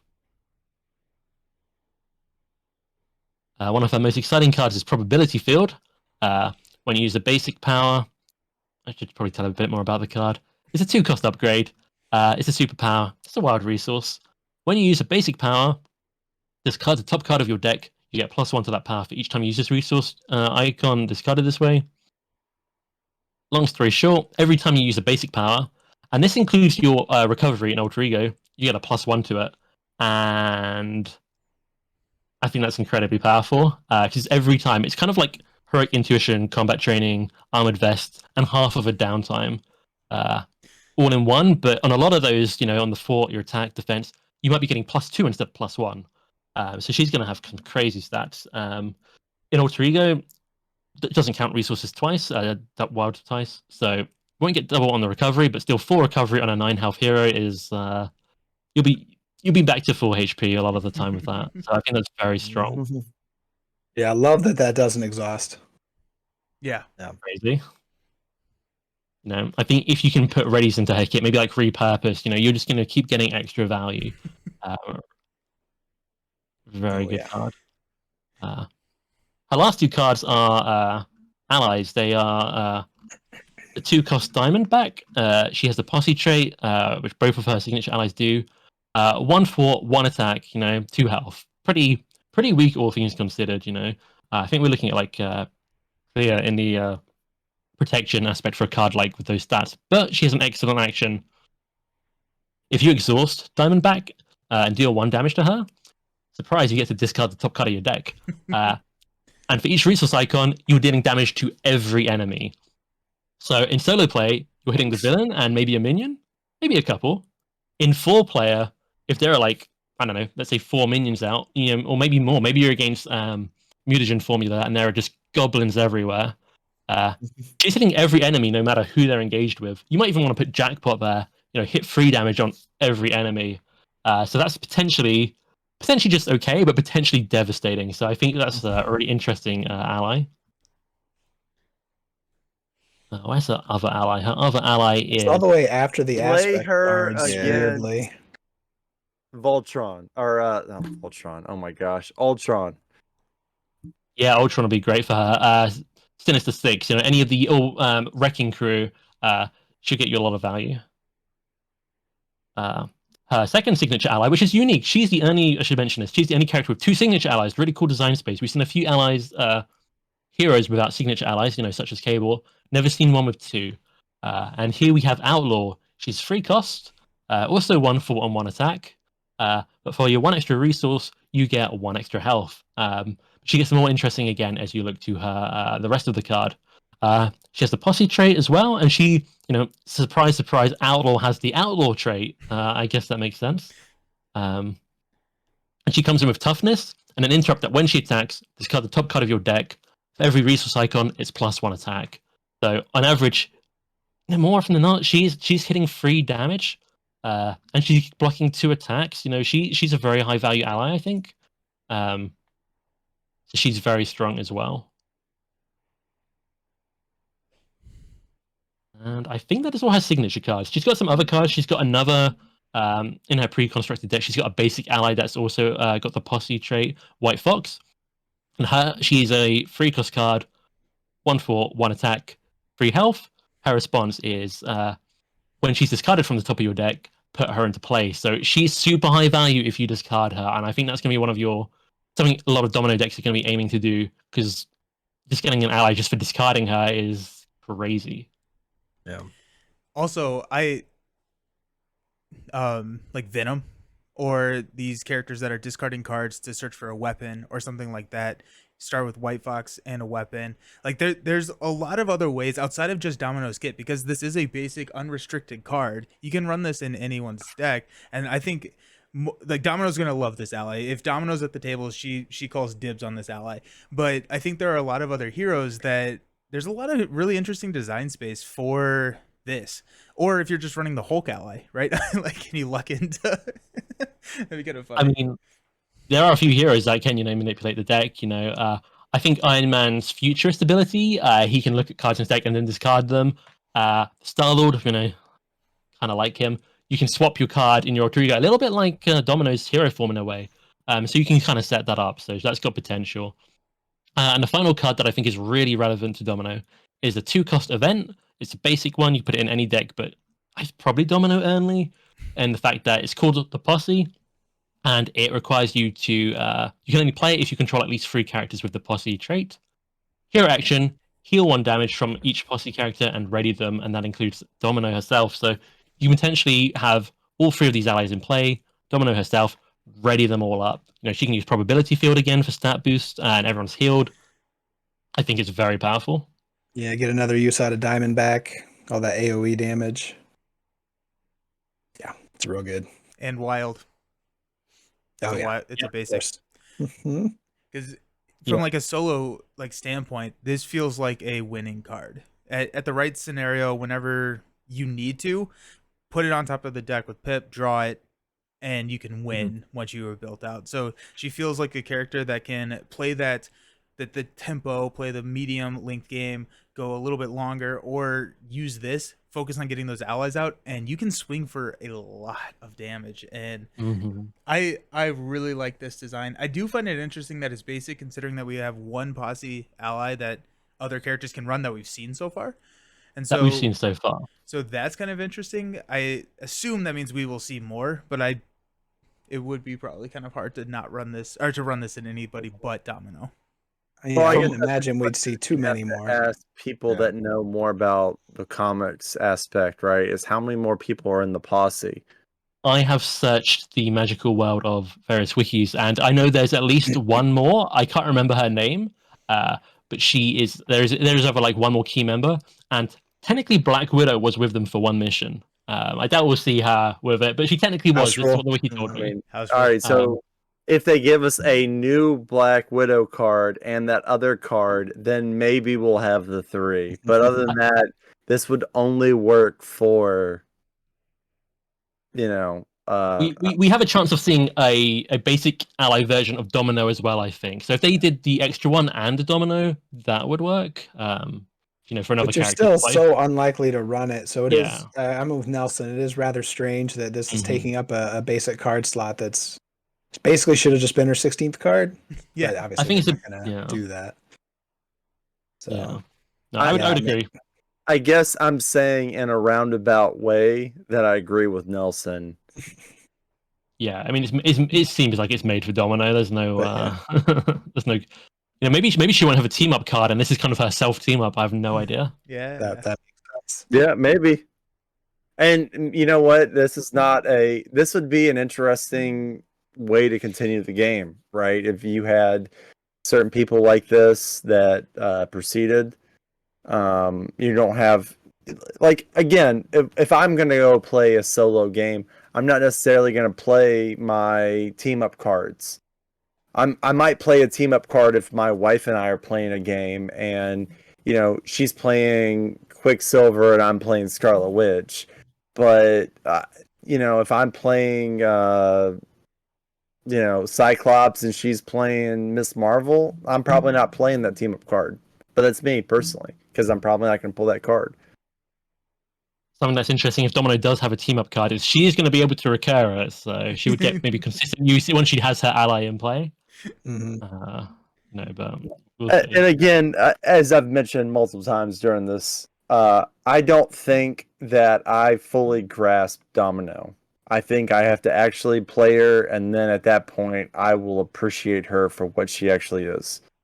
Yeah, she's one you're definitely going to need to play a couple times to really get the most out of her. One thing I'm really curious about with her, and I mentioned this in my my preview of the article, but when we saw Nova coming out and we were thinking we're going to fill his deck with wilds because he loves wilds, and then you're like, oh no, he needs the helmet, and that's really all you need. You didn't need the wilds.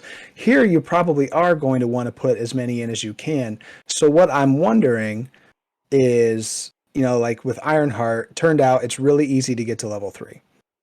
That we thought maybe it'd be a challenge until we played her, And then we played her and was like, nope, that's going to happen every single game you ever play her. So I'm wondering with her, you know, so many, like every single card you play, you're flipping a card over and checking the resources. So my thinking is that's going to create so many exciting moments. Like every time I play a card, it's like, yes, what's going to happen? Unless it happens all the time. And if it happens all the time, then instead of those being exciting moments, they're going to be feel bads when it doesn't happen. Yeah. I'm just really curious to see how that ends up shaking. I mean, either way, there's no negativity. I'm just wondering if what that's going to look like. That is way too smart for me. I don't like that. No, that's a good point. I do think she'll be strong enough that generally you feel like you're getting a good deal most of the time. So it's not like, oh, it didn't work again. I think most of the time you are going to be, you know, having a good time. I think so too. Yeah. It's interesting with the wild because I think there's a limit on how many you might want to put in there. You know, if you end up getting a handful of 5 wild cards, but none of them are any use to you, you might be, you know, there's maybe a limit, but a lot of them are very good. I think it was D20 who mentioned the Deadpool ally, the new Deadpool ally. That's a wild resource. I think he goes in every Domino deck. Yeah. Symbiote suit. Agreed. Symbiote suit's one of them. Resourceful. A lot of the Guardian allies like Gamora and Rocket. So if you have, you know, make the call, you can cheat those in. He's got some good ones. Venom ally. Venoms. Good as a wild. He goes with everything. He's so great. He's K-Gear, almost like Valkyrie. K-Gear said War Machine ally. So finally, someone who can play the War Machine ally. Yeah, right. You have money. If you have the money. One thing that could be a negative, depending on how you view these sorts of things, is I think Nelson mentioned this maybe before we started the stream, is you might always want to take 2 of the power of whatever and 2 in the power in all of us, just to get all those extra wilds, which is going to encourage her to run a lot of those really good gray basic cards that people don't seem too happy about these days. She's sort of potentially encouraging you to do so. I know that on the Bring those, Discord channel, everyday heroes. everyone absolutely agreed with me, but I would love to see a reprint of the Power of Us. What are you saying? There's Late a lot night? of I don't think it's a super powered card, and I just would love to see that a new reprint of the Power of Us. That's a also have discussion the, that we can have. But what are you saying, late night? They also have the everyday hero that I think is Yes. forgotten. Oh yeah, yeah. Nobody plays that card. It's a shame she's not a civilian, or she could, you know, get a little bit extra use out of it. Yeah. Yeah, I feel yeah. bad for the developer who made that card because it's like you don't really see anybody play that card. Well, hey, we've got body slide on cable now. Maybe we can get those civilians into alter ego in the multiplayer games. You know. There you if go. I'm playing cable, and my buddy has everyday hero, I'm like, you're gonna give me that resource, and we're gonna swap over. No, yeah. But D20 told me to put a bunch of haymakers in my deck, so I'm gonna do it. Play like a champion, baby. Play like a champion. Because it has good flavor text, Yeah, that's all that matters. and I like the artwork. Yeah. I think Domino's going to be incredibly fun. Yeah. We're not talking about Very the fun. aspect cards much, but can we talk about how incredibly awesome Wolfsbane is for Yes. Domino? Mm-hmm. Oh, good. 3 cost Justice Ally, 2 thwart, and draw a card. Pretty much. Yeah. It's kind of like a Gamora in a way. You know, you're getting 3-cost ally. It's drawing you a card. You can set it up to draw you a card every turn. So to go into Wolfsbane a tiny bit, a bit like Cosmo, when you use Wolfsbane, you have to name a card type. You have to choose your deck, and if you're correct, which if you swapped a card, you're gonna be, you get that card in your hand, which is very powerful. Yeah, really good card. I'm Exfil really straight, interested in the combo of Luck Be a Lady with Wolfsbane and healing Wolfsbane and keeping him out indefinitely and just having effectively another Avengers Mansion that also thwarts for 2 every turn. Yep. All right, Yeah. I don't want to be that guy, but Wolfsbane is a woman. Oh, I made that mistake. I made that mistake in my video. Yeah, I'm sorry. Everyone makes that mistake for whatever reason, but Wolfsbane is a Yeah. woman from, I think it's Scotland. You What's only ever see her in her werewolf form, so it's her just name above Wolfsbane? What's her? Rain. There's a Rain name there. What? Her name's Rain Sinclair. Oh, okay. I believe that's Cool. how it's pronounced anyway. But, like, Cool. even like Gamora likes this card. If you are building, I mean, Stryfe, if you're building your deck around a specific type of event, or not event, but a specific type of card type, I think that's a really cool ally to throw in, and just something that, like, for 3 cost 2 thwart, I mean, minimum 3 for 6. I mean, that's not horrible Yeah, value. 3 still for getting 4 value. plus the block, not horrible value. And if you net 1 card, now you're looking at good value already. If you net 1 card, Yeah. Like if I look at Wolfsbane, you know, obviously the design kind of meant to work with Domino, but you can run it anywhere. There are even other heroes. You know, Spider-Woman can look at the top card of her deck in Alter Ego. Star-Lord. Star-Lord. I'm going to talk about Star-Lord. He can swap his cards. And there's probably a couple more I'm forgetting, but you know, there's definitely some interesting use cases for Wolfsbane. Very, very powerful Justice ally. yeah. Something I want to touch on quickly, talking of, you know, discarding from your deck, going in for your deck. A weakness I forgot to mention for Domino that I think is quite relevant is that where you're discarding every time, and, you know, it is every time you're going to be, if you've got upgrades out, you know, maybe 2 pistols, probability field, play an event, you're going for at least 4 extra cards per turn, probably more. Like, you're discarding, you are getting more encounter cards than average hero. Normally in characters like this that, you know, turbo draw, like go through the deck first, normally they're quite strong, but it is worth noting that you are getting more than average. Yeah, I'm really wondering if she has something in her kit to help mitigate that. It's interesting. She's a Oh no, I like what Ghost Spider has. Mm-hmm. Spirit and Punch, I think. Also, we don't know her nemesis set, her obligation. These are all things that could tie into maybe discarding your deck a lot or something. I don't know. I'm thinking that we're gonna see a rehashing of like a Whiplash, but for Wild. Like, it's Whiplash and Iron Man's that deals with lightning resources. I feel like that's an easy nemesis. Her obligation might be like your luck has run out or something. Yeah, right. I could see maybe, you know, it disables her hero ability of counting wilds twice. That could be an easy way to know, you know, if you get something stuck in play that does that, maybe a side scheme, you know, for the nemesis set, that could be potentially something that could shut you down. Yeah. Well, not shut you down, but have a big effect. Can I just say that this was really awesome how everybody came together and we're all still here. I thought we'd have one of us like be like, I gotta go to bed.